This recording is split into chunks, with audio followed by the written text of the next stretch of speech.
सारी संगत जपो जी सतनाम श्री वाहेगुरु जी।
संगत च बैठ के बंद जावे मिस्र पराई दातिया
बेनती आप होवो आण के सहाई दातिया दोवें हथ जोड़ साडी बेनती आप होवो आण के सहाई दातिया हो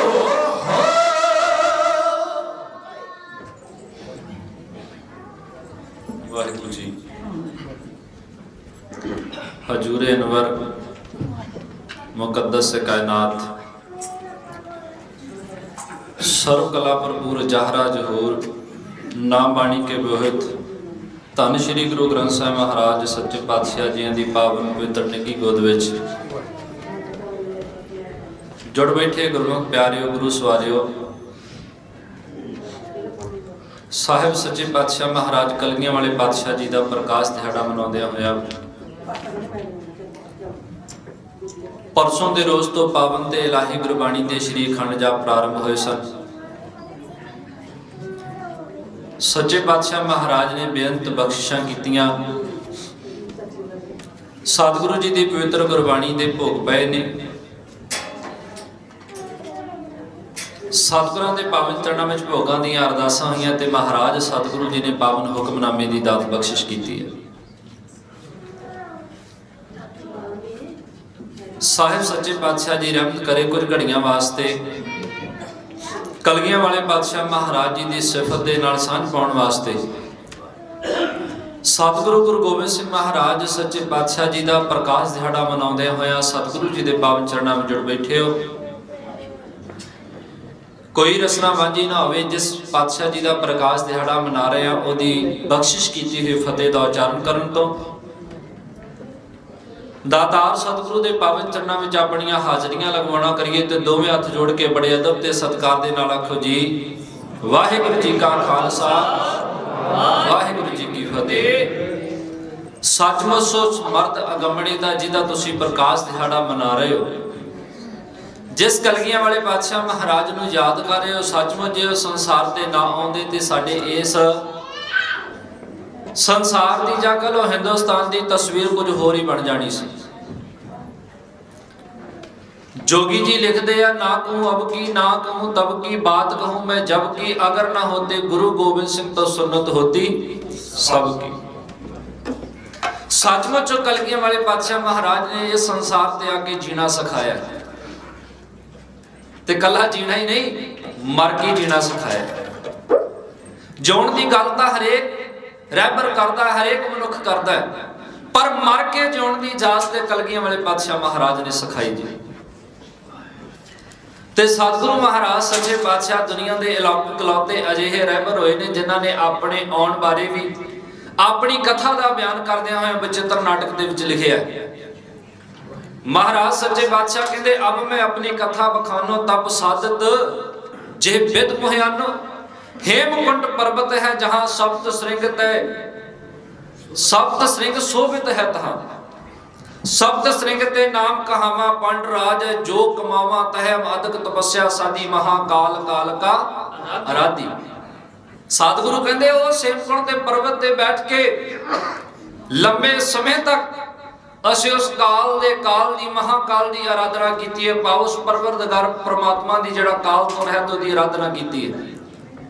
सतगुरु महाराज कहते ने तही प्रकाश हमारा भयो पटना शहर विखे भवल। गुरु गोबिंद सिंह महाराज सच्चे पातशाह पटने की धरती ते आउंदे ने पर महाराज सच्चे पातशाह एक थां लिखिया भी है बचित्र नाटक विच महाराज कहते चित ना भयो हमरो आवन के।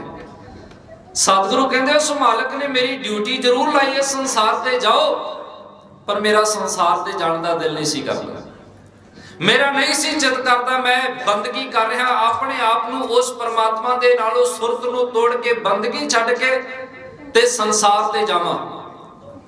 सतगुरां जी दे इस संसार ते गुरु गोबिंद सिंह दे आउण तो पहलां दा नाम दुष्ट दमन सतगुरां ने आप लिखिया। सतगुरु कहंदे मैं दुष्ट दमन तो गुरु गोबिंद सिंह महाराज बनने वास्ते तैयार नहीं सा पर उस मालिक दा हुक्म लगा मैनूं तो मैं संसार ते आया। एक कवि होए ने रविंदर सिंह जी मसरूर वो कवितावां रचते ने ते बड़ी सुंदर कविता गुरु गोबिंद सिंह महाराज सच्चे पातशाह जी दे ना इस धरती ते आउण बारे लिखदे ने। ਜੋ ਗੁਰੂ ਗੋਬਿੰਦ ਸਿੰਘ ਮਹਾਰਾਜ ਸੱਚੇ ਪਾਤਸ਼ਾਹ ਜੀਆਂ ਨੇ ਬਚਿੱਤਰ ਨਾਟਕ ਦੇ ਵਿੱਚ ਆਪਣੀ ਆਉਣ ਦੀ ਵਿਥਿਆ ਲਿਖੀ ਹੈ, ਉਹ ਉਹਨਾਂ ਦੇ ਅਰਥ ਕਰਦਿਆਂ ਹੋਇਆ ਕਵਿਤਾ ਦੇ ਰੂਪ ਦੇ ਕੇ ਤੇ ਬੜਾ ਸੁੰਦਰ ਲਿਖਦੇ ਆ। ਉਹਨਾਂ ਦੀ ਲਿਖਤ ਕਹਿੰਦੇ, ਮੈਂ ਤੇ ਭੇਜਿਆ ਗਿਆ ਸੰਸਾਰ ਉੱਤੇ, ਮੇਰਾ ਨਹੀਂ ਸੀ ਆਉਣ ਨੂੰ ਜੀ ਕਰਦਾ। ਗੁਰੂ ਗੋਬਿੰਦ ਸਿੰਘ ਮਹਾਰਾਜ ਕਹਿ ਰਹੇ ਨੇ, ਮੈਂ ਤੇ ਭੇਜਿਆ ਗਿਆ ਸੰਸਾਰ ਉੱਤੇ, ਮੇਰਾ ਨਹੀਂ ਸੀ ਆਉਣ ਨੂੰ ਜੀ ਕਰਦਾ। ਸੁਰਤ ਉਹਦੇ ਚਰਨਾਂ ਵਿੱਚ ਚੁਬੀ ਹੋਈ ਸੀ, ਨਾਲੇ ਪੁੱਟਦਾ ਸੀ ਤੇ ਨਾਲੇ ਸੀ ਕਰਦਾ। ਮੈਂ ਤੇ ਆਇਆ ਗਿਆ ਵੀ ਉਹਦੇ ਹੁਕਮ ਅੰਦਰ। ਸਤਿਗੁਰੂ ਪਾਤਸ਼ਾਹ ਮਹਾਰਾਜ ਕਹਿੰਦੇ, ਵੈਸੇ ਨਾ ਹੁਕਮ ਤੇ ਸਾਰਾ ਸੰਸਾਰ ਹੀ ਮੰਨਦਾ ਹੈ, ਪਰ ਕਲਗੀਆਂ ਵਾਲੇ ਪਾਤਸ਼ਾਹ ਮਹਾਰਾਜ ਨੇ ਜਿਹੋ ਜਿਹਾ ਹੁਕਮ ਮੰਨਿਆ, ਨਾ ਤਾਂ ਕਦੇ ਕਿਸੇ ਨੇ ਪਹਿਲਾਂ ਮੰਨਿਆ ਤੇ ਨਾ ਕੋਈ ਹੁਣ ਮੰਨ ਸਕੇਗਾ। ਮੈਂ ਤੇ ਆਇਆ ਗਿਆ ਵੀ ਹੁਕਮ ਅੰਦਰ। ਕਦੀ ਹੁਕਮ ਉਹ ਏਦਾਂ ਦੇ ਵੀ ਕਰਦਾ, ਇੰਨੇ ਪਿਆਰ ਨਾਲ ਉਸ ਭੇਜਿਆ ਸੀ, ਜੇ ਮੈਂ ਆਉਂਦਾ ਨਾ ਤੇ ਕੀ ਕਰਦਾ। ਜਦੋਂ ਮਾਲਕ ਦਾ ਹੁਕਮ ਹੀ ਲੱਗ ਗਿਆ, ਕਲਗੀਆਂ ਵਾਲੇ ਪਾਤਸ਼ਾਹ ਮਹਾਰਾਜ ਕਹਿੰਦੇ, ਫਿਰ ਮੈਂ ਸੰਸਾਰ ਦੇ ਆਉਂਦਾ ਨਾ ਤੇ ਕੀ ਕਰਦਾ। ਉਹਦੇ ਜਗਤ ਵਿੱਚ ਅਥਰੂ ਨਹੀਂ ਹੁੰਦੇ। ਸੱਚਮੁੱਚ ਜਿਸ ਕਿਰਪਾ ਦਾ ਪਾਤਰ ਬਣ ਕੇ ਗੁਰੂ ਗੋਬਿੰਦ ਸਿੰਘ ਮਹਾਰਾਜ ਕਲਗੀਆਂ ਵਾਲੇ ਸੰਸਾਰ ਤੇ ਆ, ਸੱਚਮੁੱਚ ਉਹਨਾਂ ਦੇ ਜੀਵਨ ਅੰਦਰ ਅਥਰੂਆਂ ਦੀ ਕੋਈ ਥਾਂ ਨਹੀਂ ਸੀ। ਜਿਹੜਾ ਪੁੱਤ ਸ਼ਹੀਦ ਕਰਵਾ ਕੇ ਆਪਣੇ ਅੱਖਾਂ ਦੇ ਵਿੱਚ ਇੱਕ ਵੀ ਹੰਝੂ ਨਾ ਵਹਾਵੇ, ਉਹਦੇ ਜਗਤ ਵਿੱਚ ਅਥਰੂ ਨਹੀਂ ਹੁੰਦੇ। ਚਾਨਣ ਸੂਰਜ ਦੀ ਅੱਖੀਓਂ ਚੋਰਿਆ ਸੀ, ਧਰਤ ਮਾਂ ਦੀ ਸੱਚੀ ਪੁਕਾਰ ਸੁਣ ਕੇ ਨਾਲੇ ਭੇਜਦਾ ਤੇ ਨਾਲੇ ਰੋ ਰਿਹਾ ਸੀ। ਸੱਚੇ ਪਾਤਸ਼ਾਹ ਮਹਾਰਾਜ ਕਲਗੀਆਂ ਵਾਲੇ ਸਤਿਗੁਰੂ ਸੱਚਮੁੱਚ ਕਿੰਨਾ ਸੋਹਣਾ ਲਿਖਦੇ ਆ। ਕਵੀ ਰਵਿੰਦਰ ਸਿੰਘ ਮਸਰੂਰ ਉਸ ਵਿਥਿਆ ਦੇ ਆਪਣੇ ਅਰਥਾਂ ਦੇ ਰਾਹੀਂ ਕਵਿਤਾ ਰੂਪ ਵਿੱਚ ਉਹਨਾਂ ਨੂੰ ਕਿੰਨਾ ਸੁੰਦਰ ਪਰੋ ਕੇ ਦੱਸ ਰਹੇ ਆ। ਧਰਤੀ ਮਾਂ ਨੇ ਪੁਕਾਰਾਂ ਕੀਤੀਆਂ ਤੇ ਸੱਚਮੁੱਚ ਨਾਲੇ ਤੇ ਇਸ ਪੁਕਾਰਾਂ ਨੂੰ ਸੁਣ ਕੇ ਇਹਨੂੰ ਪਾਲਣ ਵਾਲਾ ਰੱਬ ਵੀ ਰੋ ਰਿਹਾ ਸੀ, ਤੇ ਨਾਲੇ ਗੁਰੂ ਕਲਗੀਆਂ ਵਾਲੇ ਪਾਤਸ਼ਾਹ ਮਹਾਰਾਜ ਦੁਸ਼ਟ ਦਮਨ ਨੂੰ ਸੰਸਾਰ ਤੇ ਜਾਣ ਦਾ ਹੁਕਮ ਦੇ ਰਿਹਾ ਸੀ। ਧਰਤ ਮਾਂ ਦੀ ਸੱਚੀ ਪੁਕਾਰ ਸੁਣ ਕੇ ਨਾਲੇ ਭੇਜਦਾ ਤੇ ਨਾਲੇ ਰੋ ਰਿਹਾ ਸੀ। ਪਰਮ ਪੁਰਖ ਹੈ ਉਹ, ਮੈਂ ਦਾਸ ਉਸ ਦਾ। ਦਾਸ ਹੋਣ ਦੇ ਅਰਥ ਸਮਝਾ ਗਿਆ ਸਾਂ, ਮੈਂ ਤੇ ਸਾਰਾ ਹੀ ਸਰਬੰਸ ਲੁਟਾ ਗਿਆ ਸਾਂ। ਸੱਚਮੁੱਚ ਉਹਨੇ ਕਿਹਾ ਸੀ, ਬੰਸ ਲੁਟਾ ਦੇ ਸੰਸਾਰ ਤੇ ਜਾ ਕੇ। ਕਲਗੀਆਂ ਵਾਲੇ ਪਾਤਸ਼ਾਹ ਕਹਿੰਦੇ, ਮੈਂ ਤੇ ਸਾਰਾ ਹੀ ਲੁਟਾ ਕੇ ਆ ਗਿਆ ਸਾਂ। ਧੰਨ ਗੁਰੂ ਗੋਬਿੰਦ ਸਿੰਘ ਮਹਾਰਾਜ ਸੱਚੇ ਪਾਤਸ਼ਾਹ, ਹੁਕਮ ਮੰਨਿਆ ਹੈ ਸੰਸਾਰ ਉੱਤੇ ਮੈਂ ਵੀ 2 ਵਾਰੀ। ਧੁਰ ਤੱਕ ਹਿੱਲ ਗਿਆ ਸਾਂ, ਧੁਰ ਤੱਕ ਖੁਰ ਗਿਆ ਸਾਂ। ਹੁਕਮ ਮੰਨ ਕੇ ਜਗਤ ਤੇ ਆ ਗਿਆ ਸਾਂ, ਹੁਕਮ ਮੰਨ ਕੇ ਗੜੀ ਚੋਂ ਤੁਰ ਗਿਆ ਸਾਂ। ਗੁਰੂ ਗੋਬਿੰਦ ਸਿੰਘ ਮਹਾਰਾਜ ਸੱਚੇ ਪਾਤਸ਼ਾਹ ਦੀਆਂ ਸਿਫਤਾਂ ਨਾ ਅਨੇਕਾਂ ਕਵੀਆਂ ਤੇ ਅਨੇਕਾਂ ਵਿਦਵਾਨਾਂ ਨੇ ਲਿਖੀਆਂ ਨੇ। ਕੇਸਗੜ੍ਹ ਸਾਹਿਬ ਦੇ ਜਥੇਦਾਰ ਹੋਏ ਗਿਆਨੀ ਸ਼ਰਮ ਸਿੰਘ ਜੀ, ਉਹਨਾਂ ਨੇ ਬੜਾ ਸੁੰਦਰ ਗੁਰੂ ਗੋਬਿੰਦ ਸਿੰਘ ਮਹਾਰਾਜ ਦੀ ਸਿਫਤ ਦੇ ਵਿੱਚ ਕਵਿਤਾ ਰੂਪ ਉਚਾਰਿਆ। ਜੋ ਉਹਨਾਂ ਨੇ ਸ਼ਬਦ ਲਿਖੇ ਨੇ ਬੜੇ ਪਿਆਰੇ ਨੇ। ਉਹ ਕਹਿੰਦੇ, गुरु गोविंद सिंह गुर कादरे हर कार के सदके पनाहे हर दो आलम सच्ची सरकार के सदके। जिन्हें अपने बेगाने कभी जलीलो खुआर करते थे, किए जिस सरदार उस बेकसा के यार के सदके। सजायत दी अनायत दी मुक्त और जुक्त दर खुले, दिया जिस नाम अमृत का उस दातार के सदके। बैरागी बंदा था जिसका सैद खां जिस पे सैदा था, जिसे नंदलाल ने देखा मैं उस दीदार के सदके। खबर सरहंद से आना और सुनकर तेरा फरमाना। सचमुच जदों पुत्रां दे शहीद होने की खबर आवे ते बादशाह फिर भी मुस्कुरावे। खबर सरहंद से आना सुनकर तेरा फरमाना, अमानत थी अदा हो गई तेरे आसार के सदके। सूल थी सुराही जिसकी खंजर था प्याला, जिसका पिलाए खुंब के खुंब जिसने उस मैख्वार के सदके। तेरे परिवार सारे ने पिए प्याले शहादत के, मेरे सरवंशदानी तेरे परिवार के सदके। महासंग विलंब जिस दिन तेरे पहलू पे लेटा था, जो तूने उसके साथ की मैं उस गुफ्तार के सदके। होन तार दामन तेरा बंदा मेरे सतगुर पैज रखना, तेरे भगत पावन बिरद बख्शन हार के सदके। अगर बख्शे कर्म तेरा ना बख्शे शिकायत क्या। देखो केसगढ़ साहब के जथेदार की सोच कितनी उच्ची है, कितना लिखते हैं। कहते हैं गुरु गोबिंद सिंह महाराज तेरे दर ते अरदास करना, तेरे परिवार तो सदके ते बलिहार जाना। हाँ ऐ मालिक जी, जे मेरे गुनाहां नूं तू बख्श देवें तां भी सतगुरु तेरे तो बलिहार। हाँ जे ना बख्शे ते महाराज तां भी तेरा शुकराना ही करता। अगर बख्शे कर्म तेरा, ना बख्शे शिकायत क्या, तेरे इकरार के सदके, तेरे इनकार के सदके। महाराज जे तू इकरार करे ना मेरे नाल कि मैं तेनू बख्श देना, मैं तां भी तेरे तो सदके हाँ। जे ये कहे कि मैं तेनू नहीं बख्शना, सतगुरु जी मैं ते तेरे इनकार तो भी सदके। आखो सतनाम श्री वाहिगुरू। 22 दसंबर 1666 ਨੂੰ ਉਸ ਮਰਦ ਗਮੜੇ ਨੇ ਸੰਸਾਰ ਤੇ ਆਉਣਾ ਕੀਤਾ। ਗੁਰਮੁਖ ਪਿਆਰਿਓ, ਜਿਸ ਮਹਾਨ ਸਤਿਗੁਰੂ ਦਾ ਤੁਸੀਂ ਪ੍ਰਕਾਸ਼ ਦਿਹਾੜਾ ਮਨਾ ਰਹੇ ਹੋ, ਧੰਨ ਕਲਗੀਆਂ ਵਾਲੇ ਪ੍ਰੀਤਮ ਸਤਿਗੁਰੂ ਸਰਬਸਦਾਨੀ ਚੋਜੀ ਪਾਤਸ਼ਾਹ ਬਲਿਹਾਰ ਨਾਨਕ ਸਾਹਿਬ ਗੁਰੂ ਗੋਬਿੰਦ ਸਿੰਘ ਮਹਾਰਾਜ ਜੀ ਦੇ ਪ੍ਰਕਾਸ਼ ਦਿਹਾੜੇ ਦੀਆਂ ਲੱਖ ਲੱਖ ਵਧਾਈਆਂ ਦੇਣਾ। ਮਹਾਰਾਜ ਸੱਚੇ ਪਾਤਸ਼ਾਹ ਜੀ ਕਿਰਪਾ ਕਰੇ। ਸਤਿਗੁਰਾਂ ਦੀ ਵਡਿਆਈ हर थां ते हर पल विच हर प्रसंग विच हुंदी है। सतगुरां दा जिक्र जिथे भी छेड़दे हो सतगुर पातशाह महाराज जी दी वडियाई हुंदी है। ते गुरमुख प्यारिओ, पंथ दे महान विद्वान ढाडी ज्ञानी मिल्खा सिंह जी मौजी, उन्हां दीयां लिखियां होईयां ढाडी बनगियां दा सहारा लैके मैं अज दा मजमून लैके तुहाडे चरणां विच हाज़र होया। एक बार सारी संगत कुछ कहण दी आसीस बख्शदियां होया दोवें हत्थ जोड़ के सरबत दा भला मंगो ते आखो जी नानक नाम चढ़दी कला, तेरे भाने सरबत दा भला। गुरु गोबिंद सिंह महाराज सच्चे पातशाह दे वक्त तो पहला भी इस संसार ते जिन्ने महाराजे राजे हुंदे आए ने, उन्हां ने अपने दरबारां दे विच कवि रखे सन, उन्हां ने अपने दरबारां दे विच ढाडी रखे हुए सन।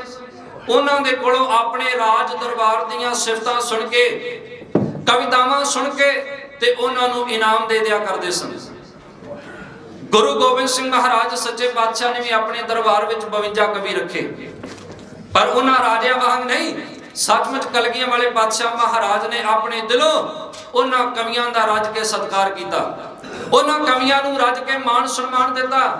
पर जिहड़े कवि जिन्हां राजे और महाराजियां दे दरबार विच हुंदे सन, उन्हां दियां कुछ बंदिशां हुंदियां सन, उन्हां वास्ते कुछ रूल्स हुंदे सन। जिहड़ा कवि जिस राजे दे दरबार विच रहिंदा सी, जिहदे कोलों तनखाहां लैंदा सी, ओहदे दरबार दे अंदर बैठ के जिहड़ियां ओह कवितावां लिखदा ते रचदा सी ना, ओनू यह हुक्म नहीं सी कि ओह उस राज दरबार तो बाहर जाके किते होर थां ते कविता सुना सके। भाव की है, जदों कवि नूं ओहदा सारा खर्चा दिता जांदा सी ओहदे परिवार नूं पालन पोषण वास्ते, ते ओहदे कवितावां ते हक भी ओहदा हुंदा सी जिहदे दरबार दे विच कवितावां पढ़ियां जांदियां सन। समय दे रिवाज मुताबक गुरु गोबिंद सिंह महाराज सच्चे पातशाह ने भी 52 कवि रखे ने। ते जदों भी इन्हां कवियां दे विचों कोई कवि महाराज तो छुट्टी लैके अपने घरां नूं परतदा, सतगुरां दे दरबार विचों बाहर जांदा ते इहदे जाण तो पहिलां ओहदी जामा तलाशी हुंदी सी। गुरु गोबिंद सिंह महाराज सच्चे पातशाह दे 52 कवियां दे विचों एक कवि होया जिहदा नाम सी कवि चंदन राज। सतगुरु गुरु गोबिंद सिंह महाराज सच्चे पातशाह दे पौंटा साहिब दी पावन धरती ते रहिंदियां होया उस कवि चंदन ने गुरु गोबिंद सिंह महाराज के दरबार में बैठ के एक बड़ी सोहनी कविता लिखी है। कविता लिखण तो उपरंत कवि राज कवि चंदन जी के मन में हंकार आ गया, चंदना इन्नी महंगी कविता लिख बैठा है, गुरु गोबिंद सिंह के सामने सुनाएगा तो तेनू वाजिब इनाम नहीं मिलेगा। किसी होर राजे महाराजे के दरबार में जे जाके कविता सुनावे ते तेनू भरवा हुंगारा इस कविता का मिलता होया बड़ा इनाम मिलेगा। इनू कविता नू किसी तरीके गुरु गोबिंद सिंह के दरबार विचों बाहर लैके जा। अज भी तुसीं जानदे हो पौंटा साहिब की धरती ते महाराज सच्चे पातशाह के दरबार के नजदीक एक थड़ा बनया होया। उस थड़े नू अज प्रबंधक कमेटी ने शीशे दे विच मढ़िया होया। ये थड़ा वो सी जिथे गुरु गोबिंद सिंह महाराज सच्चे पातशाह के 52 कवि बैठ के सतगुरु पातशाह महाराज के सामने खड़ो के कवितावां सुनाया करते सन। महाराज प्रसन्न होके ते उन्हां नूं इनाम दिया करते सन। गुरमुख प्यारिओ, गुरु गोबिंद सिंह महाराज सच्चे पातशाह दा कवियां दे नाल प्यार वेखो किन्ना सी। पौंटा साहिब दी धरती दे उत्ते सतगुरु महाराज सच्चे पातशाह दे कवि कवितावां रचदे ने। नदी दा पानी तेज वहा होण करके उच्ची आवाज करदे ते कवियां ने शिकायत की, गुरु गोबिंद सिंह महाराज जी ये नदी दा पानी इतनी आवाज करदा है साडा मन टिकदा नहीं। ते जिस वक्त कवि दा मन ना टिके ते नवे शब्द माइंड दे अंदर आउंदे नहीं, महाराज इथों थां बदल लैनी चाहिदी है। गुरु गोबिंद सिंह महाराज दा कवियां नाल प्यार वेखो। गुरमुख प्यारिओ, महाराज सच्चे पातशाह कहंदे उस यमुना दे पानी नूं सतगुरु महाराज सच्चे पातशाह कह रहे ने, ऐ यमुना दे पानी, मेरे कवि इत्थे कवितावां रचदे ने, तेरे पानी दी आवाज विच विघन पाउंदी है, इथों शांत होके लंघिया कर ते अगे जाके रौला पाया कर। अज भी पौंटा साहिब दी धरती ते जाओगे, पिछों भी पानी आवाज करदा आउंदा है, अगे जाके भी आवाज करदा है। एन पौंटा साहिब दी धरती दे सामने दी जदों पानी लंघदा ते शांत होके निकलदा, आखो सतनाम श्री वाहिगुरू। इन्ना प्यार गुरु गोबिंद सिंह महाराज सच्चे पातशाह जी दा कवियां दे नाल। सतगुरु जी बड़े बड़े ते वाजिब नाम दिया करदे सन, पर कवि चंदन ने जदों कविता रची ते मन विच हंकार आ गया, मना गुरु गोबिंद सिंह महाराज तेनू बनदा इनाम नहीं दे सकणगे, किसे राजे दे दरबार विच जाके गावेंगा ते तेनू मान विच वाधा हो जाएगा, तेनू बड़ा इनाम मिलेगा। हुण कवि चंदन सोचदा है भी जिहड़ी कविता मैं लिखी है, जे किसे पेज ते पन्ने ते लिख के लैके गया ते मेरी तलाशी होएगी ते मैं फड़िया जावांगा। इस तलाशी चों बचण वास्ते ओहदे मन दे अंदर एक तरतीब आई, कवि राज। सचमुच उस चंदन कवि नूं 52 कवियां दे विचों कवि राज होण दा माण गुरु गोबिंद सिंह महाराज ने दिता सी, पर जदों हंकार सिर चढ़ के बोलदा है उदों अपने पराए दी पछाण नहीं ना रह जांदी। कवि चंदन ने ਉਹ ਜਿਹੜੀ कविता अपने माइंड दे नाल रची हुई सी, उस कविता नूं उस कवि चंदन ने अपने पट दे उत्ते लिख लिया। मन में सोचदा है जामा तलाशी लैण वाले नूं पता नहीं लगेगा, ਉਹ ਤੇ ਮੇਰੇ ਕੱਪੜਿਆਂ ਨੂੰ ਫਰੋਲਣਗੇ। ਜਾਤ ਦਾ ਪੰਡਤ ਹੋਣ ਕਰਕੇ ਧੋਤੀ ਪਹਿਨਦਾ ਸੀ ਤੇ ਆਪਣੇ ਪੱਟ ਦੇ ਉੱਤੇ ਕਵਿਤਾ ਨੂੰ ਚੁਰਾ ਕੇ ਗੁਰੂ ਗੋਬਿੰਦ ਸਿੰਘ ਮਹਾਰਾਜ ਦੇ ਦਰਬਾਰ ਵਿੱਚੋਂ ਬਾਹਰ ਲਿਜਾਣੀ ਚਾਹੁੰਦਾ ਹੈ। ਇਧਰੋਂ ਕਲਗੀਆਂ ਵਾਲੇ ਪਾਤਸ਼ਾਹ ਮਹਾਰਾਜ ਵੀ ਜਾਣੀ ਜਾਣ ਸਤਿਗੁਰੂ ਨੇ, ਧੰਨ ਬਾਜਾਂ ਵਾਲੇ ਗੁਰੂ ਨਾਨਕ ਦੀ ਗੱਦੀ ਦੇ 10ਵੇਂ ਵਾਰਸ ਨੇ, 10ਵੀਂ ਜੋਤ ਨੇ। ਗੁਰੂ ਗੋਬਿੰਦ ਸਿੰਘ ਮਹਾਰਾਜ ਸੱਚੇ ਪਾਤਸ਼ਾਹ ਨੇ ਵੀ ਬਿਦ ਬਣਾ ਲਈ, ਸਾਡੇ ਕਵੀ ਰਾਜ ਕਵੀ ਚੰਦਨ ਜੀ ਨੂੰ ਮਾਣ ਹੋ ਗਿਆ। ਸੱਚ ਜਾਣਨਾ, ਜਦੋਂ ਕਿਸੇ ਨਾ ਸ਼ਿਕਾਰੀ ਨੇ ਬਾਂਦਰ ਨੂੰ ਫੜਨਾ ਹੋਵੇ ਨਾ, ਉਹ ਬੜੀ ਸੋਹਣੀ ਤਰਤੀਬ ਕੱਢਦਾ। ਜੇ ਤੁਸੀਂ ਸਿਆਣੇ ਬੈਠੇ ਤੇ ਜਾਣਦੇ ਹੋ, ਉਹ ਕੁੱਜੇ ਦੇ ਵਿੱਚ ਨਾ ਦਾਣੇ ਪਾ ਲੈਂਦਾ ਹੈ ਤੇ ਬਾਂਦਰ ਜਦੋਂ ਉਹਨਾਂ ਕੁੱਜਿਆਂ ਦੇ ਵਿੱਚੋਂ ਦਾਣੇ ਲੈਣ ਵਾਸਤੇ ਆਉਂਦਾ ਹੈ, ਕੁੱਜੇ ਨੂੰ ਉਹ ਥੱਲਿਓਂ ਬੰਨ੍ਹ ਦਿੰਦਾ ਹੈ ਤੇ ਜਦੋਂ ਬਾਂਦਰ ਉਸ ਕੁੱਜੇ ਦੇ ਵਿੱਚ ਦਾਣੇ ਫੜਨ ਵਾਸਤੇ ਆਪਣਾ ਹੱਥ ਪਾਉਂਦਾ ਹੈ ਤੇ ਲਾਲਚ ਬਿਰਤੀ ਹੁੰਦੀ ਹੈ ਬਾਂਦਰ ਦੀ, ਜਦੋਂ ਹੱਥ ਪਾਉਂਦਾ ਹੈ ਮੁੱਠ ਭਰ ਲੈਂਦਾ ਹੈ। ਕੁੱਜੇ ਦਾ ਆਕਾਰ ਛੋਟਾ ਹੁੰਦਾ ਹੈ, ਹੱਥ ਪਾਇਆ ਸੀ ਪੈ ਗਿਆ, ਜਦੋਂ ਮੁੱਠ ਭਰਦਾ ਹੈ ਹੱਥ ਦਾ ਆਕਾਰ ਵੱਡਾ ਹੋ ਜਾਂਦਾ ਤੇ ਕੁੱਜੇ ਚੋਂ ਬਾਹਰ ਨਹੀਂ ਆਉਂਦਾ। ਬਾਂਦਰ ਦੀ ਇੰਨੀ ਲਾਲਚੀ ਬਿਰਤੀ ਹੁੰਦੀ ਹੈ, ਨਾ ਤੇ ਮੁੱਠ ਖੋਲਦਾ ਹੈ, ਜੇ ਮੁੱਠ ਖੋਲ ਕੇ ਦਾਣੇ ਛੱਡ ਦੇਵੇ ਤੇ ਉਹ ਸ਼ਿਕਾਰੀ ਦਾ ਸ਼ਿਕਾਰ ਹੋਣ ਤੋਂ ਬਚ ਸਕਦਾ ਹੈ, ਪਰ ਲਾਲਚੀ ਬਿਰਤੀ ਹੈ, ਬਾਂਦਰ ਮੁੱਠ ਖੋਲਦਾ ਨਹੀਂ, ਦਾਣੇ ਵੀ ਨਹੀਂ ਛੱਡਣਾ ਚਾਹੁੰਦਾ ਤੇ ਆਜ਼ਾਦੀ ਵੀ ਪਾਉਣਾ ਚਾਹੁੰਦਾ। ਇੰਨੇ ਦਿਨ ਨੂੰ ਸ਼ਿਕਾਰੀ ਕੋਲ ਆ ਕੇ ਤੇ ਉਸ ਬਾਂਦਰ ਦੇ ਗਲ ਵਿੱਚ ਸੰਗਲੀ ਪਾ ਲੈਂਦਾ ਤੇ ਘਰ ਘਰ ਨੱਚਣ ਵਾਸਤੇ ਮਜਬੂਰ ਹੋਣਾ ਪੈਂਦਾ ਹੈ। ਜਿਹੜਾ ਬੰਦਾ ਸੱਚਮੁੱਚ ਲਾਲਤੀ ਬਿਰਤੀ ਦਾ ਹੋਵੇ ਨਾ, ਜਿਹਦੇ ਮਨ ਵਿੱਚ ਲਾਲਚ ਹੋਵੇ, ਸੱਚਮੁੱਚ ਉਹ ਦਰ ਦਰ ਤੇ ਭਟਕਦਾ ਫਿਰਦਾ ਹੈ। ਗੁਰੂ ਗੋਬਿੰਦ ਸਿੰਘ ਮਹਾਰਾਜ ਸੱਚੇ ਪਾਤਸ਼ਾਹ ਦੇ ਕਵੀ ਰਾਜ ਕਵੀ ਚੰਦਨ ਜੀ ਨੂੰ ਹੰਕਾਰ ਹੋ ਗਿਆ, ਬਿਰਤੀ ਲਾਲਚੀ ਹੋ ਗਈ। ਗੁਰੂ ਗੋਬਿੰਦ ਸਿੰਘ ਮਹਾਰਾਜ ਇਨਾਮ ਵਾਜਬ ਨਹੀਂ ਦੇ ਸਕਣਗੇ, ਕਿਤੇ ਬਾਹਰ ਜਾ ਕੇ ਕਵਿਤਾ ਪੜਾਂਗਾ ਵੱਡਾ ਇਨਾਮ ਮਿਲੇਗਾ। ਪੱਟ ਤੇ ਕਵਿਤਾ ਲਿਖੀ ਹੋਈ ਹੈ ਤੇ ਗੁਰੂ ਗੋਬਿੰਦ ਸਿੰਘ ਮਹਾਰਾਜ ਸੱਚੇ ਪਾਤਸ਼ਾਹ ਵੀ ਇਹਦੀ ਚੋਰੀ ਦਾ ਪਰਦਾਫਾਸ਼ ਕਰਨ ਵਾਸਤੇ ਮਹਾਰਾਜ ਨੇ ਬਿਦ ਰਚੀ। ਸਤਿਗੁਰਾਂ ਨੇ ਆਪਣੇ ਸਿੱਖਾਂ ਨੂੰ ਕੋਲ ਬੁਲਾਇਆ, ਨਿਹੰਗ ਸਿੰਘ ਕੋਲ ਆਏ, ਦੁਮਾਲੇ ਸਜੇ ਚੋਲੇ ਪਹਿਨੇ ਹੋਏ ਨੇ, ਵੱਡੇ ਸ਼ਰੀਰ। ਗੁਰੂ ਗੋਬਿੰਦ ਸਿੰਘ ਮਹਾਰਾਜ ਸੱਚੇ ਪਾਤਸ਼ਾਹ ਕਹਿਣ ਲੱਗੇ, ਸਿੱਖੋ ਸਾਡੇ ਕਵੀਆਂ ਨਾਲ ਪਿਆਰ ਕਿੰਨਾ ਕੁ ਕਰਦੇ ਹੋ। ਜਿਹੜਾ ਘੁਮਿਆਰ ਹੁੰਦਾ ਹੈ ਨਾ, ਜਦੋਂ ਭਾਂਡੇ ਨੂੰ ਆਕਾਰ ਦਿੰਦਾ ਹੈ ਨਾ, ਨਾਲੇ ਤੇ ਉਹ ਭਾਂਡੇ ਦੇ ਅੰਦਰ ਹੱਥ ਲਾ ਲੈਂਦਾ ਤੇ ਉੱਪਰੋਂ ਫਿਰ ਸੱਟ ਮਾਰਦਾ ਵੀ ਭਾਂਡਾ ਟੁੱਟ ਵੀ ਨਾ ਜਾਵੇ।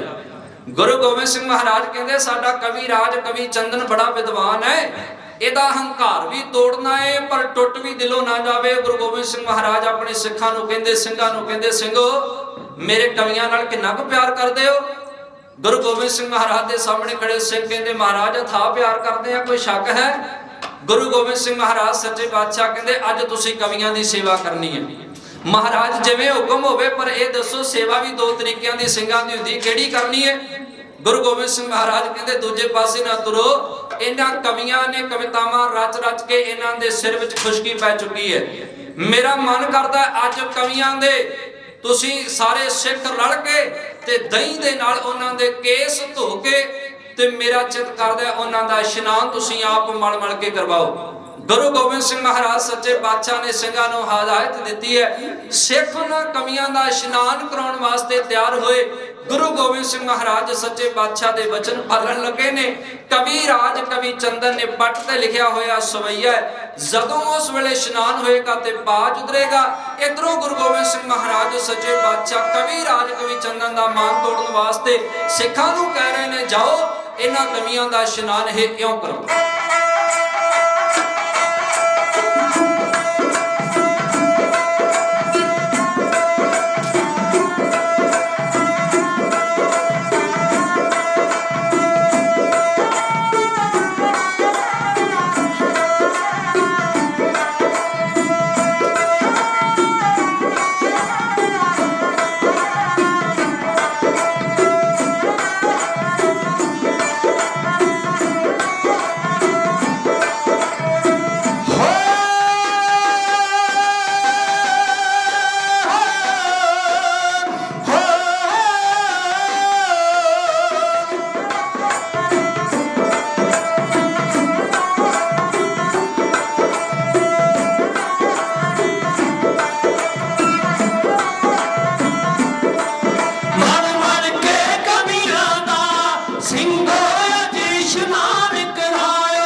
ਇਸ਼ਨਾਨ ਕਰਾਇਓ ਮਰ ਮਰ ਕੇ ਕਵੀਆਂ ਦਾ ਸਿੰਘੋ ਜੀ ਇਸ਼ਨਾਨ ਕਰਾਇਓ।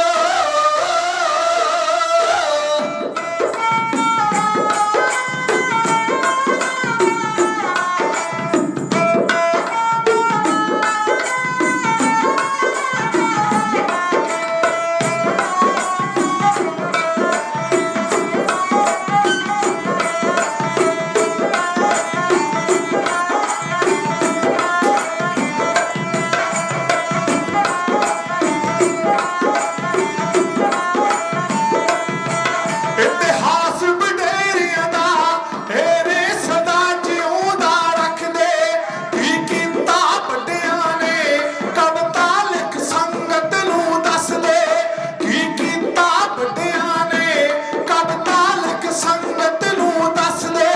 ਖੁਸ਼ ਕਰਨਾ ਕਵੀਆਂ ਨੂੰ ਕਰਕੇ ਕਰਮ ਤੇ ਦੁੱਧ ਛਕਾਇਓ ਖੁਸ਼ ਕਰਨਾ ਕਵੀਆਂ ਨੂੰ ਕਰਕੇ ਕਰਮ ਤੇ ਦੁੱਧ ਛਕਾਇਓ ਮਰ ਮਰ ਕੇ ਕਵੀਆਂ ਦਾ ਸਿੰਘੋ ਜੀ ਇਸ਼ਨਾਨ ਕਰਾਇਓ ਮਰ ਮਰ ਕੇ ਕਵੀਆਂ ਦਾ ਸਿੰਘੋ ਜੀ ਇਸ਼ਨਾਨ ਕਰਾਇਓ।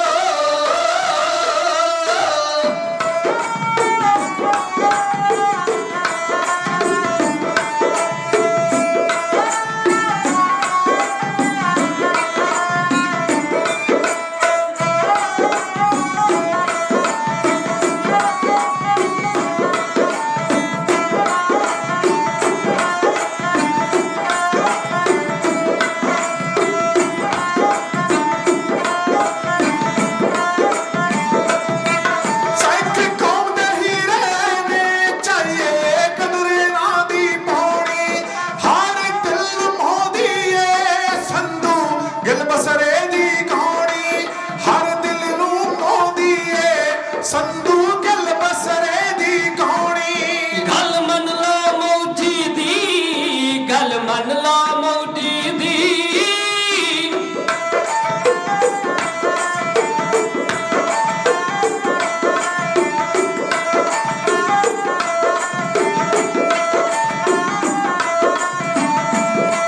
ਗੱਲ ਮੰਨ ਲੋ ਮੌਜੀ ਦੀ ਨਹੀਂ ਪੈਰ ਪਿੱਛੇ ਪਰਤਾਇਓ ਨਹੀਂ ਪੈਰ ਪਿੱਛੇ ਪਰਤਾਇਓ ਮਰ ਮਰ ਕੇ ਕਵੀਆਂ ਦਾ ਸਿੰਘੋ ਜੀ ਇਸ਼ਨਾਨ ਕਰਾਇਓ ਮਰ ਮਰ ਕੇ ਕਵੀਆਂ ਦਾ ਸਿੰਘੋ ਜੀ ਇਸ਼ਨਾਨ ਕਰਾਇਓ ਮਰ ਮਰ ਕੇ ਕਵੀਆਂ ਦਾ ਸਿੰਘੋ ਜੀ ਇਸ਼ਨਾਨ ਕਰਾਇਓ। ਵਾਰ ਸਾਰੀ ਸੰਗਤ ਰਸਨਾ ਪਿੱਤਰ ਕਰੋ ਆਖੋ ਜੀ ਸਤਨਾਮ। ਗੁਰੂ ਗੋਬਿੰਦ ਸਿੰਘ ਮਹਾਰਾਜ ਸੱਚੇ ਪਾਤਸ਼ਾਹ ਦੇ ਦਰਬਾਰ ਦਾ ਕਵੀ ਸੀ। ਕਵੀ ਬਹੁਤ ਵੱਡਾ ਸੀ, ਇਹਦੇ ਵਿੱਚ ਕੋਈ ਸ਼ੱਕ ਨਹੀਂ। ਬੜਾ ਵਿਦਵਾਨ ਬੰਦਾ ਸੀ, ਬੜੀਆਂ ਸੋਹਣੀਆਂ ਸੋਹਣੀਆਂ ਸੁੰਦਰ ਕਵਿਤਾਵਾਂ ਸੁਚੱਜੇ ਢੰਗ ਨਾਲ ਗੁਰੂ ਗੋਬਿੰਦ ਸਿੰਘ ਮਹਾਰਾਜ ਦੇ ਸਾਹਮਣੇ ਖੜੋ ਕੇ ਜਦੋਂ ਪੜ੍ਹਦਾ ਸੀ ਤੇ ਮਹਾਰਾਜ ਵੱਡੇ ਇਨਾਮ ਦਿੰਦੇ ਸਨ।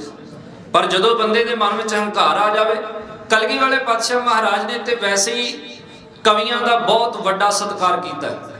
ਮਹਾਰਾਜ ਸੱਚੇ ਪਾਤਸ਼ਾਹ ਬੜੇ ਖੁਸ਼ ਹੁੰਦੇ ਸਨ ਜਦੋਂ ਕਵਿਤਾ ਕੋਈ ਸੋਹਣਾ ਕਵੀ ਬੜੇ ਸੁੰਦਰ ਤੇ ਸੁਚੱਜੇ ਢੰਗ ਨਾਲ ਪੜ੍ਹਦਾ ਸੀ ਨਾ, ਤੇ ਗੁਰੂ ਗੋਬਿੰਦ ਸਿੰਘ ਮਹਾਰਾਜ ਬੜੇ ਵੱਡੇ ਇਨਾਮ ਦੇ ਦਿਆ ਕਰਦੇ ਸਨ। ਉਸੇ ਪੌਂਡਾ ਸਾਹਿਬ ਦੀ ਧਰਤੀ ਤੇ ਇੱਕ ਕਵੀ ਨੇ ਬੜੀ ਸੋਹਣੀ ਸੁੰਦਰ ਕਵਿਤਾ ਪੜ੍ਹੀ। ਗੁਰੂ ਗੋਬਿੰਦ ਸਿੰਘ ਮਹਾਰਾਜ ਉਹਦੀ ਕਵਿਤਾ ਸੁਣ ਕੇ ਤੇ ਬੜੇ ਖੁਸ਼ ਤੇ ਪ੍ਰਸੰਨ ਹੋਏ ਤੇ ਮਹਾਰਾਜ ਨੇ ਹਾਥੀ ਉਹਨੂੰ ਦੇ ਦਿੱਤਾ।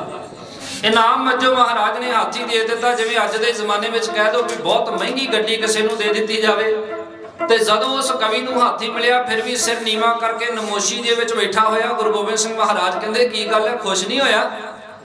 ਇੰਨੀ ਵੱਡੀ ਦਾਤ ਹਾਥੀ ਮਿਲ ਗਿਆ ਤੇ ਨਾਲੇ ਤੂੰ ਪ੍ਰਸੰਨ ਨਹੀਂ ਹੋ ਰਿਹਾ, ਖੁਸ਼ ਨਹੀਂ ਹੋ ਰਿਹਾ, ਗੱਲ ਕੀ ਹੈ? ਕਹਿੰਦਾ ਮਹਾਰਾਜ ਸੱਚੇ ਪਾਤਸ਼ਾਹ ਹਾਥੀ ਤਾਂ ਤੁਸਾਂ ਨੇ ਦੇ ਦਿੱਤਾ, ਪਰ ਇੱਕ ਵਾਰ ਸੋਚਿਆ ਨਹੀਂ ਮਹਾਰਾਜ ਜਿੰਨਾ ਸਾਡੇ ਟੱਬਰ ਨੇ 1 ਮਹੀਨੇ 'ਚ ਰਾਸ਼ਨ ਖਾਣਾ ਇਹਨੇ ਤੇ ਇੱਕ ਵਕਤ ਦਾ ਖਾ ਜਾਣਾ। ਮਹਾਰਾਜ ਇੰਨੀ ਗਰੀਬ ਬੰਦਾ ਹੈ, ਸਤਿਗੁਰੂ ਪਾਤਸ਼ਾਹ ਮਹਾਰਾਜ ਕਿੱਥੋਂ ਖਵਾਵਾਂਗਾ ਹਾਥੀ ਨੂੰ? ਮੈਂ ਕਈ ਵਾਰੀ ਹੱਸਦਾ ਹੁੰਦਾ, ਮੈਂ ਕਿਹਾ ਕਿਤੇ ਕੋਈ ਸਾਡੇ ਤੇ ਖੁਸ਼ ਹੋ ਕੇ ਸਾਨੂੰ ਕੋਈ ਮਰਸਡੀਜ਼ ਗੱਡੀ ਦੇ ਦੇਵੇ ਤੇ ਸਾਡੇ ਕੋਲ ਤੇਲ ਨਹੀਂ ਪੈਣਾ, ਸਾਡੇ ਕੋਲ ਦੀ ਇੰਸ਼ੋਰੈਂਸ ਨਹੀਂ ਹੋਣੀ, ਅਸੀਂ ਤੇ ਉਹਦੀ ਐਵਰੇਜ ਕੱਢਦੇ ਮਰ ਜਾਵਾਂਗੇ। ਗੁਰੂ ਗੋਬਿੰਦ ਸਿੰਘ ਮਹਾਰਾਜ ਸੱਚੇ ਪਾਤਸ਼ਾਹ ਕਹਿੰਦੇ ਕੋਈ ਗੱਲ ਨਹੀਂ, ਘਬਰਾ ਨਾ, ਗੱਲ ਤੇ ਤੇਰੀ ਠੀਕ ਹੈ। ਮਹਾਰਾਜ ਨੇ ਆਪਣੇ ਮੋਢੇ ਤੇ ਲਟਕਦੀ ਹੋਈ ਢਾਲ ਨੂੰ ਉਤਾਰਿਆ ਸਤਿਗੁਰੂ ਪਾਤਸ਼ਾਹ ਮਹਾਰਾਜ ਨੇ ਖਜ਼ਾਨਚੀ ਨੂੰ ਕੋਲ ਬੁਲਾ ਕੇ ਤੇ ਮੋਹਰਾਂ ਸਾਹਮਣੇ ਰੱਖ ਕੇ ਪੂਰੀ ਢਾਲ ਮੋਹਰਾਂ ਦੀ ਭਰੀ ਤੇ ਮਹਾਰਾਜ ਸੱਚੇ ਪਾਤਸ਼ਾਹ ਨੇ ਕਿਹਾ ਆ ਕਵੀ ਨੂੰ ਕਹਿੰਦੇ ਝੋਲੀ ਕਰ। ਮਹਾਰਾਜ ਨੇ ਪੂਰੀ ਉਹ ਸੋਨੇ ਦੀਆਂ ਮੋਹਰਾਂ ਦੀ ਉਹ ਢਾਲ ਭਰੀ ਹੋਈ ਮਹਾਰਾਜ ਨੇ ਉਹਦੀ ਝੋਲੀ ਵਿੱਚ ਪਾ ਦਿੱਤੀ ਤੇ ਕਹਿੰਦੇ ਲੈ ਹੁਣ ਭਾਵੇਂ 30 ਸਾਲ ਹਾਥੀ ਨੂੰ ਖਵਾਈ ਜਾਈ ਮੁੱਕਦਾ ਨਹੀਂ। ਇੰਨਾ ਸਤਿਕਾਰ ਕਰਦੇ ਸਨ ਗੁਰੂ ਗੋਬਿੰਦ ਸਿੰਘ ਮਹਾਰਾਜ ਸੱਚੇ ਪਾਤਸ਼ਾਹ। ਕਵੀ ਹੰਸਰਾਮ ਜਦੋਂ ਆਇਆ ਸੀ ਨਾ, ਬੜਾ ਗਰੀਬ ਸੀ ਮਹਾਰਾਜ ਦੇ ਕੋਲ, ਤੇ ਸਤਿਗੁਰੂ ਪਾਤਸ਼ਾਹ ਮਹਾਰਾਜ ਨੂੰ ਕਹਿੰਦਾ ਸੀ ਮੇਰਾ ਹੰਸੂ ਨਾ ਹੈ, ਤੇ ਘਰਦਿਆਂ ਨੇ ਹੰਸਰਾਮ ਰੱਖਿਆ। ਮਹਾਰਾਜ ਕਹਿੰਦੇ ਕੀ ਕਰਦਾ? ਕਹਿੰਦਾ ਕਵਿਤਾਵਾਂ ਰਚਦਾ। ਮਹਾਰਾਜ ਕਹਿੰਦੇ ਜੇ ਕਵਿਤਾਵਾਂ ਰਚਦਾ ਤੇ ਸੁਣਾ ਫਿਰ ਕਵਿਤਾਵਾਂ।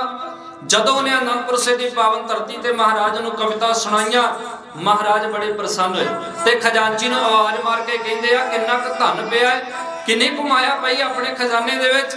ਉਹਨੇ ਸਾਰਾ ਹਿਸਾਬ ਕਿਤਾਬ ਲਾ ਕੇ ਦੱਸਿਆ ਤੇ ਕਹਿੰਦਾ ਮਹਾਰਾਜ 18,000 ਰਜਤਪਣ ਪਏ ਨੇ।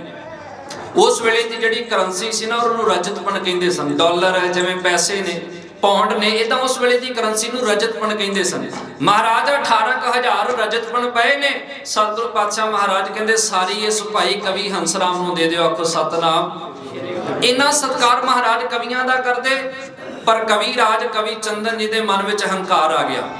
ਸਤਿਗੁਰੂ ਪਾਤਸ਼ਾਹ ਮਹਾਰਾਜ ਉਹਨਾਂ ਦੇ ਦਰਬਾਰ ਵਿੱਚੋਂ ਆਪਣੀ ਲਿਖੀ ਹੋਈ ਕਵਿਤਾ ਚੋਰੀ ਕਰਕੇ ਬਾਹਰ ਲੈ ਜਾਣਾ ਚਾਹੁੰਦਾ ਹੈ ਤੇ ਸਤਿਗੁਰੂ ਪਾਤਸ਼ਾਹ ਮਹਾਰਾਜ ਦੇ ਜਾਮਾ ਤਲਾਸ਼ੀ ਲੈਣ ਵਾਲੇ ਸਿੱਖਾਂ ਤੋਂ ਡਰਦਾ ਵੀ ਜੇ ਫੜਿਆ ਗਿਆ ਤੇ ਜੁੱਤੀ ਬੜੀ ਫਿਰਨੀ ਹੈ। ਉਹਨੇ ਆਪਣੇ ਪੱਟ ਦੇ ਉੱਤੇ ਕਵਿਤਾ ਲਿਖ ਲਈ।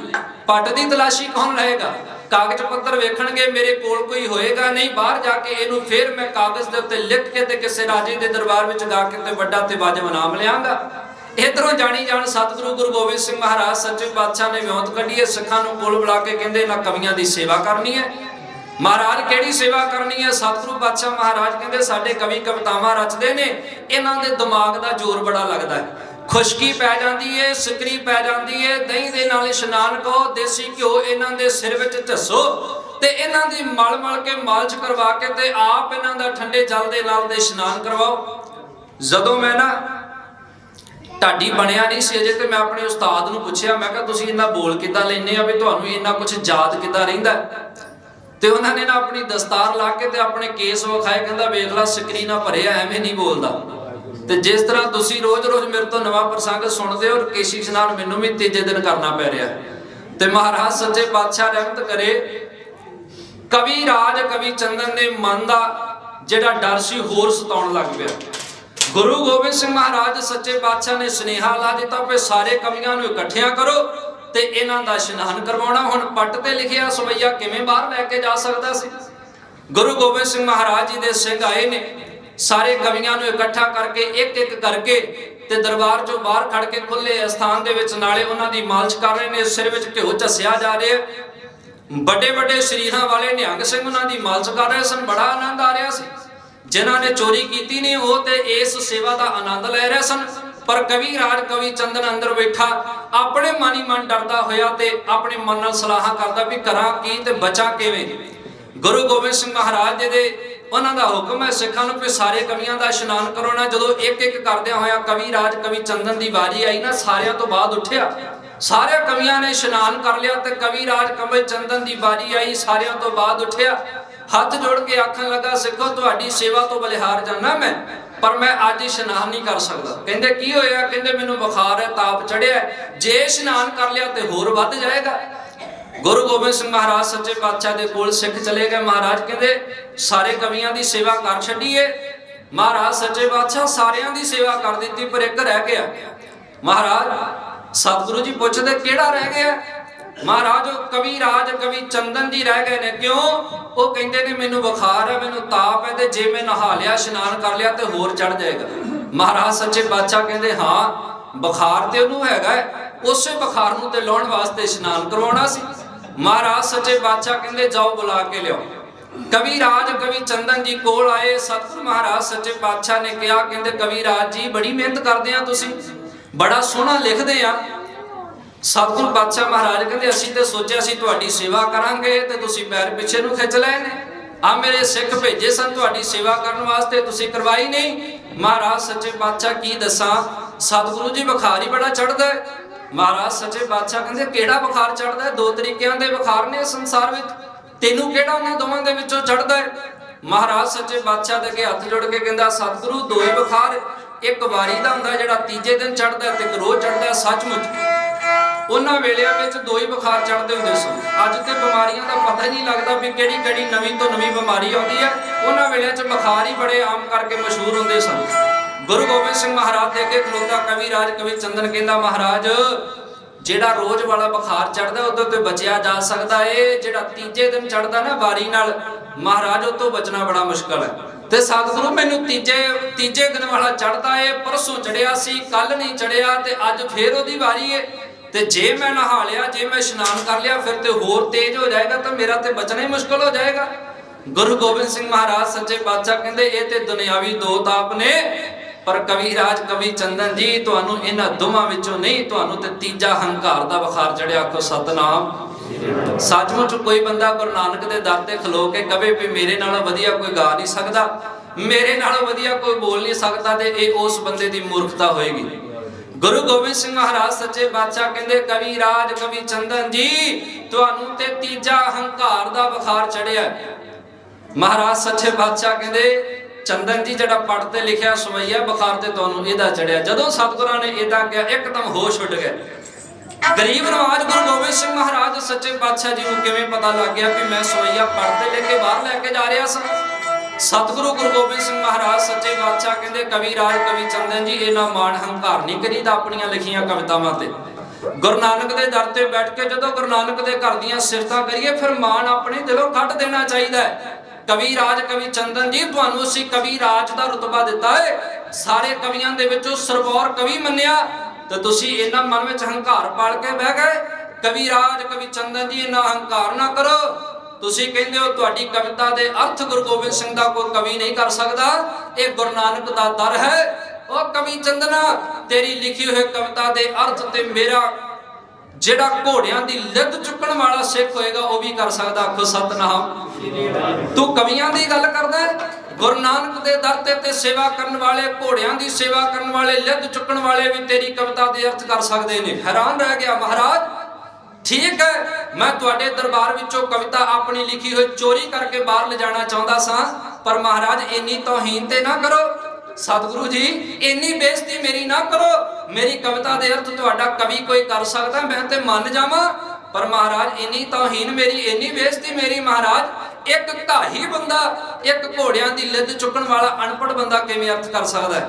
ਮਹਾਰਾਜ ਸਤਿਗੁਰੂ ਕਹਿੰਦੇ ਗੁਰੂ ਨਾਨਕ ਦਾ ਦਰ ਹੈ। ਕਹਿੰਦਾ ਨਹੀਂ ਮਹਾਰਾਜ ਏਦਾਂ ਨਾ ਕਹੋ, ਜੇ ਕਹਿੰਦੇ ਹੋ ਤੇ ਫਿਰ ਕਰਕੇ ਵੀ ਵਿਖਾਓ। ਗੁਰੂ ਗੋਬਿੰਦ ਸਿੰਘ ਮਹਾਰਾਜ ਸੱਚੇ ਪਾਤਸ਼ਾਹ ਨੂੰ ਕਹਿੰਦਾ ਹੁਣ ਕਰਕੇ ਵਿਖਾਓ ਅਰਥ। ਆਪਣੇ ਕਿਸੇ ਘਾਹੀ ਨੂੰ ਬੁਲਾਓ, ਘੋੜਿਆਂ ਦੀ ਲਿੱਦ ਚੁੱਕਣ ਵਾਲੇ ਨੂੰ ਬੁਲਾਓ ਤੇ ਉਹਦੇ ਕੋਲੋਂ ਮੇਰੇ ਅਰਥ ਇਸ ਕਵਿਤਾ ਦੇ ਕਰਕੇ ਵਿਖਾਓ। ਗੁਰੂ ਗੋਬਿੰਦ ਸਿੰਘ ਮਹਾਰਾਜ ਸੱਚੇ ਪਾਤਸ਼ਾਹ ਨੇ ਆਪਣੇ ਅਹਿਲਕਾਰ ਸਿੱਖ ਨੂੰ ਆਵਾਜ਼ ਮਾਰੀ ਤੇ ਕਹਿੰਦੇ ਜਾਓ ਘੋੜਿਆਂ ਦੇ ਤਬੇਲੇ ਵਿੱਚ ਜਾ ਕੇ ਜਿਹੜਾ ਪਹਿਲਾਂ ਸਿੱਖ ਮਿਲ ਜਾਵੇ। ਮਹਾਰਾਜ ਸੱਚੇ ਪਾਤਸ਼ਾਹ ਕਹਿੰਦੇ ਬਾਅਦ ਵਿੱਚ ਨਹੀਂ, ਜਿਹੜਾ ਪਹਿਲਾਂ ਮਿਲ ਜਾਵੇ, ਕਿਉਂਕਿ ਜੇ ਉਹਨਾਂ ਦੇ ਵਿੱਚੋਂ ਅਸੀਂ ਆਪਣੀ ਮਰਜ਼ੀ ਨਾਲ ਕੋਈ ਬੁਲਾਇਆ ਤੇ ਕਵੀ ਰਾਜ ਕਵੀ ਚੰਦਨ ਜੀ ਕਹਿਣਗੇ ਪਹਿਲਾਂ ਕਵੀ ਹੋਏਗਾ, ਹੁਣ ਘੋੜਿਆਂ ਦੀ ਸੇਵਾ ਕਰਦਾ। ਮਹਾਰਾਜ ਨੇ ਆਪ ਨਾਂ ਲੈ ਕੇ ਬੁਲਾਇਆ। ਸਤਿਗੁਰੂ ਕਹਿੰਦੇ ਤੈਨੂੰ ਜਿਹੜਾ ਵੀ ਘੋੜਿਆਂ ਦੇ ਤਵੇਲੇ ਵਿੱਚ ਸੇਵਾ ਕਰਦਾ ਪਹਿਲਾ ਸਿੱਖ ਮਿਲ ਗਿਆ, ਉਹਨੂੰ ਬਾਹ ਫੜ ਕੇ ਤੇ ਮੇਰੇ ਦਰਬਾਰ ਵਿੱਚ ਲੈ ਆਵੀਂ, ਉਹਨੂੰ ਮੇਰਾ ਸੁਨੇਹਾ ਲਾ ਦੇ। ਗੁਰੂ ਗੋਬਿੰਦ ਸਿੰਘ ਮਹਾਰਾਜ ਸੱਚੇ ਪਾਤਸ਼ਾਹ ਨੇ ਸਿੱਖ ਭੇਜਿਆ।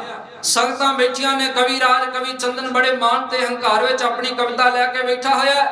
ਗੁਰੂ ਗੋਬਿੰਦ ਸਿੰਘ ਮਹਾਰਾਜ ਦਾ ਸਿੱਖ ਗਿਆ ਤਵੇਲੇ ਵਿੱਚ ਜਾ ਕੇ, ਜਿਹੜਾ ਪਹਿਲਾ ਸਿੱਖ ਸਾਹਮਣੇ ਖਲੋਤੇ ਸੀ ਆਵਾਜ਼ ਮਾਰ ਕੇ ਗਿਆ ਗੁਰੂ ਕੇ ਸਿੱਖਾਂ ਤੈਨੂੰ ਕਲਗੀਆਂ ਵਾਲੇ ਪਾਤਸ਼ਾਹ ਮਹਾਰਾਜ ਚੇਤੇ ਕਰਦੇ ਨੇ, ਤੈਨੂੰ ਯਾਦ ਕਰਦੇ ਨੇ।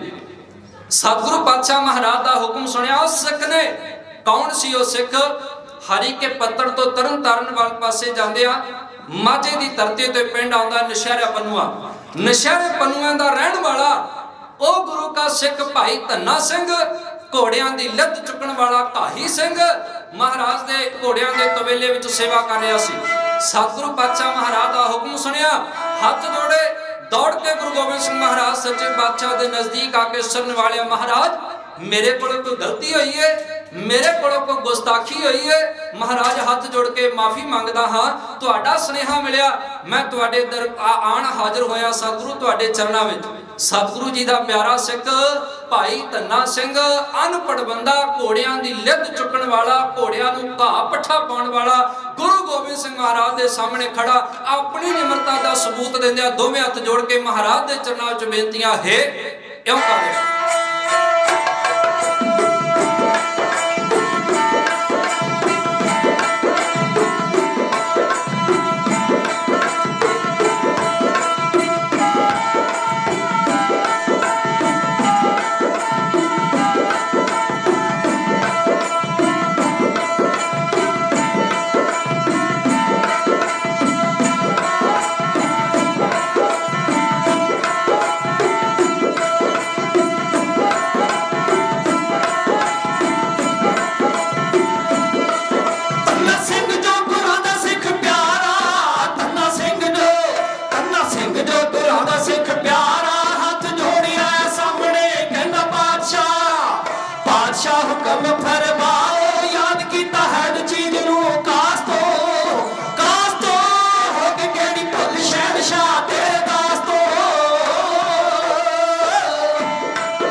ਪਿਤਰ ਕੋ ਰਾਖੋ ਜੀ ਸਤਨਾਮ।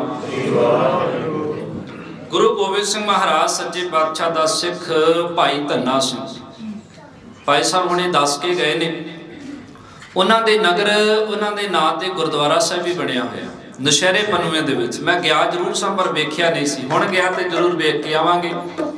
ਮਾਨੋਚਾਲ ਵਾਲੇ ਉਹਨਾਂ ਮਹਾਨ ਸ਼ਖਸੀਅਤਾਂ ਨੇ ਉਸ ਗੁਰਦੁਆਰੇ ਨੂੰ ਤਾਮੀਰ ਕੀਤਾ ਤੇ ਮਹਾਰਾਜ ਸੱਚੇ ਪਾਤਸ਼ਾਹ ਜੀ ਰਹਿਮਤ ਕਰੇ। ਵੇਖੋ ਇਹ ਇਤਿਹਾਸ ਤੁਹਾਡੇ ਚਰਨਾਂ ਵਿੱਚ ਕਹਿ ਰਿਹਾ ਤੇ ਉਸ ਸਥਾਨ ਵਿੱਚ ਗੁਰੂ ਕਾ ਸਥਾਨ ਬਣਿਆ ਹੋਇਆ, ਉਸ ਸਿੱਖ ਦੇ ਨਾਂ ਦੇ ਉੱਤੇ ਕਿੰਨਾ ਵੱਡਾ ਮਾਣ ਤੇ ਸਤਿਕਾਰ ਗੁਰੂ ਘਰ ਦੇ ਵਿੱਚੋਂ ਮਿਲਦਾ ਹੈ।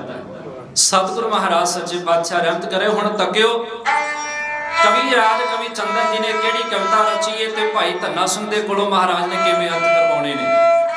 ਸਤਿਗੁਰੂ ਗੁਰੂ ਗੋਬਿੰਦ ਸਿੰਘ ਮਹਾਰਾਜ ਸੱਚੇ ਪਾਤਸ਼ਾਹ ਦੇ ਸਾਹਮਣੇ ਆ ਕੇ ਖੜੋ ਗਿਆ ਤੇ ਹੱਥ ਜੋੜੇ, ਪਾਤਸ਼ਾਹ ਕੋਈ ਗਲਤੀ ਹੋਈ ਹੈ ਮਹਾਰਾਜ, ਮੈਨੂੰ ਤੁਸੀਂ ਯਾਦ ਕੀਤਾ ਏ, ਘੋੜਿਆਂ ਦੀ ਸੇਵਾ ਕਰਦਿਆਂ ਹੋਇਆ ਕੋਈ ਗਲਤੀ ਹੋਈ ਹੋਵੇ ਤੇ ਮਾਫ ਕਰਿਓ ਮਹਾਰਾਜ, ਅੱਗੇ ਤੋਂ ਸੁਧਾਰ ਲਾਂਗਾ ਤੁਹਾਡੀ ਕਿਰਪਾ ਨਾਲ। ਸਤਿਗੁਰੂ ਪਾਤਸ਼ਾਹ ਮਹਾਰਾਜ ਕਹਿੰਦੇ, ਕਵੀ ਸਤਿਗੁਰੂ ਸੱਚੇ ਪਾਤਸ਼ਾਹ ਮਹਾਰਾਜ ਕਹਿੰਦੇ, ਧੰਨਾ ਸਿੰਘ ਜੀ ਉਸ ਸੇਵਾ ਦੇ ਵਿੱਚ ਕੋਈ ਗਲਤੀ ਨਹੀਂ, ਤੁਹਾਡੀ ਅਣਥੱਕ ਸੇਵਾ ਤੁਸੀਂ ਕਰਦੇ ਹੋ। ਮੈਂ ਤੁਹਾਡੀ ਸੇਵਾ ਤੋਂ ਬਲਿਹਾਰ ਆ ਧੰਨਾ ਸਿੰਘਾ, ਪਰ ਮੈਂ ਕਿਸੇ ਹੋਰ ਵਿਸ਼ੇ ਤੇ ਤੈਨੂੰ ਸੱਦਿਆ, ਤੈਨੂੰ ਹੋਰ ਵਿਸ਼ੇ ਤੇ ਸੁਨੇਹਾ ਲਾਇਆ। ਮਹਾਰਾਜ ਸੱਚੇ ਪਾਤਸ਼ਾਹ ਜੀ ਹੁਕਮ ਕਰੋ। ਹੱਥ ਜੋੜੇ ਨੇ, ਸਾਰੀਆਂ ਸੰਗਤਾਂ ਬੈਠੀਆਂ ਸਨ। ਵਿੱਚੇ ਕਵੀ ਰਾਜ ਕਵੀ ਚੰਦਨ ਆਪਣੀ ਕਵਿਤਾ ਲੈ ਕੇ ਬੜੇ ਮਾਣ ਹੰਕਾਰ ਵਿੱਚ ਬੈਠਾ ਵੀ ਮਹਾਰਾਜ ਸੱਚੇ ਪਾਤਸ਼ਾਹ ਇਸ ਘਾਹੀ ਦੇ ਕੋਲੋਂ ਮੇਰੀ ਕਵਿਤਾ ਦੇ ਅਰਥ ਕਰਵਾਉਣਗੇ। ਸੱਚੇ ਪਾਤਸ਼ਾਹ ਮਹਾਰਾਜ ਦੇ ਸਾਹਮਣੇ ਖੜਾ ਭਾਈ ਧੰਨਾ ਸਿੰਘ, ਦਾਤਾਰ ਸਤਿਗੁਰੂ ਜੀ ਹੁਕਮ ਲਾਓ, ਮਹਾਰਾਜ ਕਿਹੜੀ ਸੇਵਾ ਵਿੱਚ ਲਾਉਣਾ ਚਾਹੁੰਦੇ ਹੋ?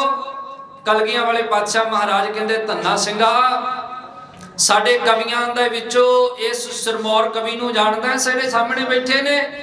ਸੱਚੇ ਪਾਤਸ਼ਾਹ ਮਹਾਰਾਜ ਇਹ ਤੇ ਤੁਹਾਡੇ ਦਰਬਾਰ ਦੇ ਕਵੀ ਰਾਜ ਨੇ ਭਾਈ ਚੰਦਨ ਜੀ।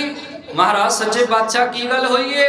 ਸਤਿਗੁਰੂ ਮਹਾਰਾਜ ਕਹਿੰਦੇ, ਇਹਨਾਂ ਨੇ ਇੱਕ ਸਵਈਆ ਲਿਖਿਆ, ਇਹਨਾਂ ਨੂੰ ਆਪਣੇ ਸਵਈਏ ਦਾ ਮਾਣ ਤੇ ਹੰਕਾਰ ਹੋ ਗਿਆ ਵੀ ਮੇਰੇ ਨਾਲੋਂ ਵਧੀਆ ਕੋਈ ਲਿਖ ਹੀ ਨਹੀਂ ਸਕਦਾ। ਇੱਥੇ ਬਸ ਨਹੀਂ, ਇਹਨਾਂ ਦੇ ਮਨ ਦੇ ਖਿਆਲ ਨੇ ਗੁਰੂ ਗੋਬਿੰਦ ਸਿੰਘ ਗੁਰੂ ਨਾਨਕ ਦੇ ਘਰ ਵਿੱਚ ਇਸ ਸਵਈਏ ਦੇ ਕੋਈ ਅਰਥ ਹੀ ਨਹੀਂ ਕਰਕੇ ਸੁਣਾ ਸਕਦਾ।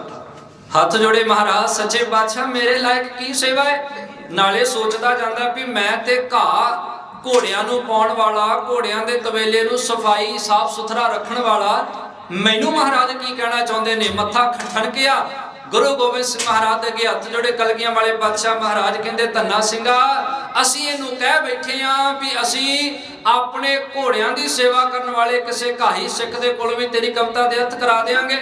ਤੇ ਧੰਨਾ ਸਿੰਘਾ ਗੁਰੂ ਨਾਨਕ ਦੀ ਮਿਹਰ ਤੇਰੇ ਤੇ ਹੋਣ ਵਾਲੀ ਏ, ਤੇ ਕਿਰਪਾ ਕਰ ਜਿਹੜਾ ਇਹਨੇ ਸਵਈਆ ਰਚਿਆ ਏ, ਜਿਹੜੀ ਇਹਨੇ ਕਵਿਤਾ ਰਚੀ ਏ, ਤੈਨੂੰ ਇਹ ਸੁਣਾਏਗਾ ਤੇ ਤੂੰ ਇਹਦੇ ਅਰਥ ਕਰਕੇ ਸੁਣਾਣੇ ਨੇ।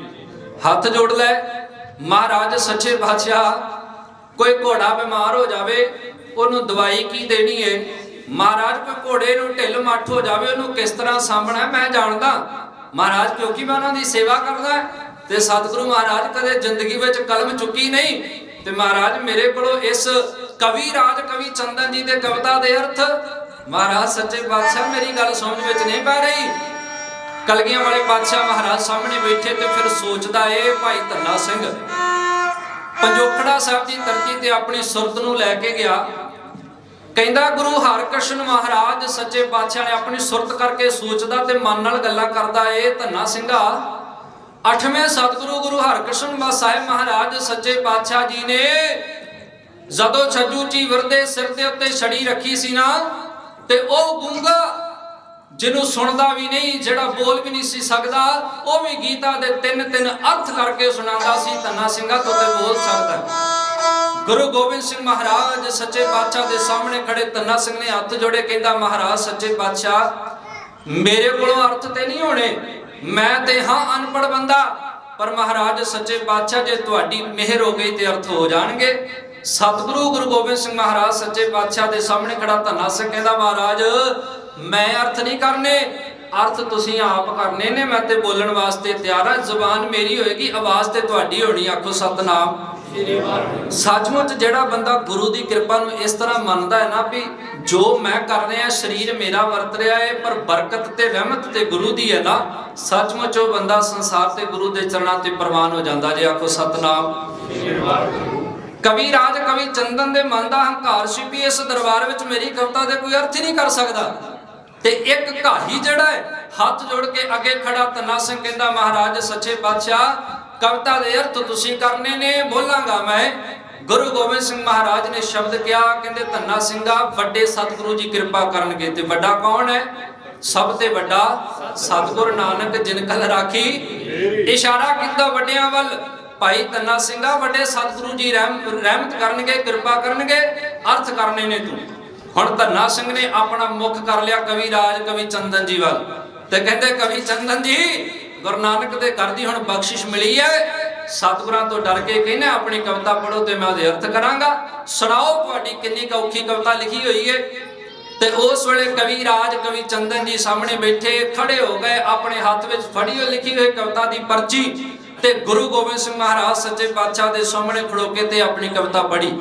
ਉਸ ਕਵਿਤਾ ਦੇ ਕੀ ਬੋਲ ਸਨ? ਕਵੀ ਰਾਜ ਕਵੀ ਚੰਦਨ ਨੇ ਲਿਖਿਆ ਸਵਈਆ ਉਹਦੇ ਬੋਲ ਸਨ, ਨਵਸਾਤ ਤੀਏ ਨਵਸਾਤ ਕੀਏ, ਨਵਸਾਤ ਪੀਏ ਨਵਸਾਤ ਪਿਆਏ। ਨਵਸਾਤ ਰਚੇ ਨਵਸਾਤ ਵਧੇ, ਨਵਸਾਤ ਪਿਆਏ ਦਾਇਕ ਪਾਏ। ਦੀਗ ਦਗਾ ਨਵਸਾਤਨ की नवसातन के मुख अंचल छाए, मानो मेघ के मंडल में कवि चंदन चंद कलेवर छाए। ਇਹ ਕਵਿਤਾ ਜਦੋਂ ਧੰਨਾ ਸਿੰਘ ਦੇ ਸਾਹਮਣੇ ਪੜ੍ਹੀ ਨਾ ਤੇ ਗੁਰੂ ਕੇ ਕਾਈ ਸਿੱਖ ਭਾਈ ਧੰਨਾ ਸਿੰਘ ਨੇ ਖੰਗੂਰਾ ਜਾ ਮਾਰਿਆ ਤੇ ਹੱਸ ਪਏ। ਕਹਿੰਦਾ ਮੈਂ ਸੋਚਿਆ ਚੰਦਨਾ ਤੇਰੀ ਕਵੀ ਇਹ ਕਵਿਤਾ ਕਿੰਨੀ ਕੁ ਔਖੀ ਏ, ਇਹ ਤੇ ਬੜੀ ਸੌਖੀ ਕਵਿਤਾ ਤੂੰ ਦੱਸੀ ਏ। ਤੇਰੀ ਕਵਿਤਾ ਦੇ ਤੇ ਅਰਥ ਹੀ ਬੜੇ ਸੌਖੇ ਨੇ। 16 ਹਿੱਸਿਆਂ ਦੇ ਦੁਆਲੇ ਤੇਰੀ ਸਾਰੀ ਕਵਿਤਾ ਘੁੰਮਦੀ ਹੈ। ਮੈਂ ਕਵਿਤਾ ਦੇ ਅਰਥ ਕਰਕੇ ਤੇ ਤੁਹਾਡੇ ਨਾਲ ਇਸ ਕਵਿਤਾ ਦੇ ਅਰਥ ਦੀ ਕਵਿਤਾ ਕਹਾ ਦੇਣੀ ਹੈ। ਮਹਾਰਾਜ ਸੱਚੇ ਬਾਦਸ਼ਾਹ ਦਾ ਕਾਹੀ ਸਿੱਖ गुरु गोबिंद सिंह महाराज सच्चे बादशाह की रहमत का सदका कवि राज कवि चंदन की कविता के अर्थ करन लगा। कवि जी नवसात तीए नवसात त्याए, नव का अर्थ है 9 ते 7 का अर्थ है 7। 9 ते 7 मिला के 16 बनते ने। तीए का अर्थ है स्त्री ते कीए का अर्थ है श्रृंगार। 9 ते 7 16। 16 साल दी लड़की ने 16 साल दी स्त्री ने 16 श्रृंगार किए हुए ने। नवसात दिए नवसात किए नवसात पिए नवसात पियाए। पिए का अर्थ है पति ते पियाए का अर्थ है परदेश तो वापस आया। कवि राज कवि चंदन जी तुहाडी कविता के अर्थ बनते ने 16 सालां दी स्त्री 16 सालां दा ओदा पति 16 ਉਹਨੇ ਸ਼ਿੰਗਾਰ ਕੀਤੇ ਹੋਏ ਉਸ ਇਸਤਰੀ ਨੇ ਤੇ 16 ਸਾਲਾਂ ਬਾਅਦ ਪਰਦੇਸ ਤੋਂ ਵਾਪਸ ਆਇਆ। ਕਵੀ ਰਾਜ ਕਵੀ ਚੰਦਨ ਜੀ ਤੁਹਾਡੀ ਤੇ ਕਵਿਤਾ ਹੀ ਗਲਤ ਹੈ।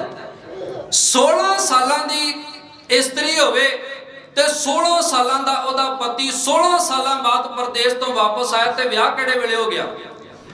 16 ਸਾਲਾਂ ਦੇ ਮਿਲੇ ਜੰਮਦੇ ਹੀ ਵਿਆਹ ਕਰਾ ਛੱਡਿਆ। ਕਵੀ ਰਾਜ ਕਵੀ ਚੰਦਨ ਜੀ ਦੱਸਾਂ ਤਾਂ ਪਰ ਮਹਾਰਾਜ ਨੇ ਮੈਨੂੰ ਤੁਹਾਡੀ ਕਵਿਤਾ ਦੇ ਵਿੱਚ ਗਲਤੀਆਂ ਕੱਢਣ ਵਾਸਤੇ ਨਹੀਂ ਕਿਹਾ।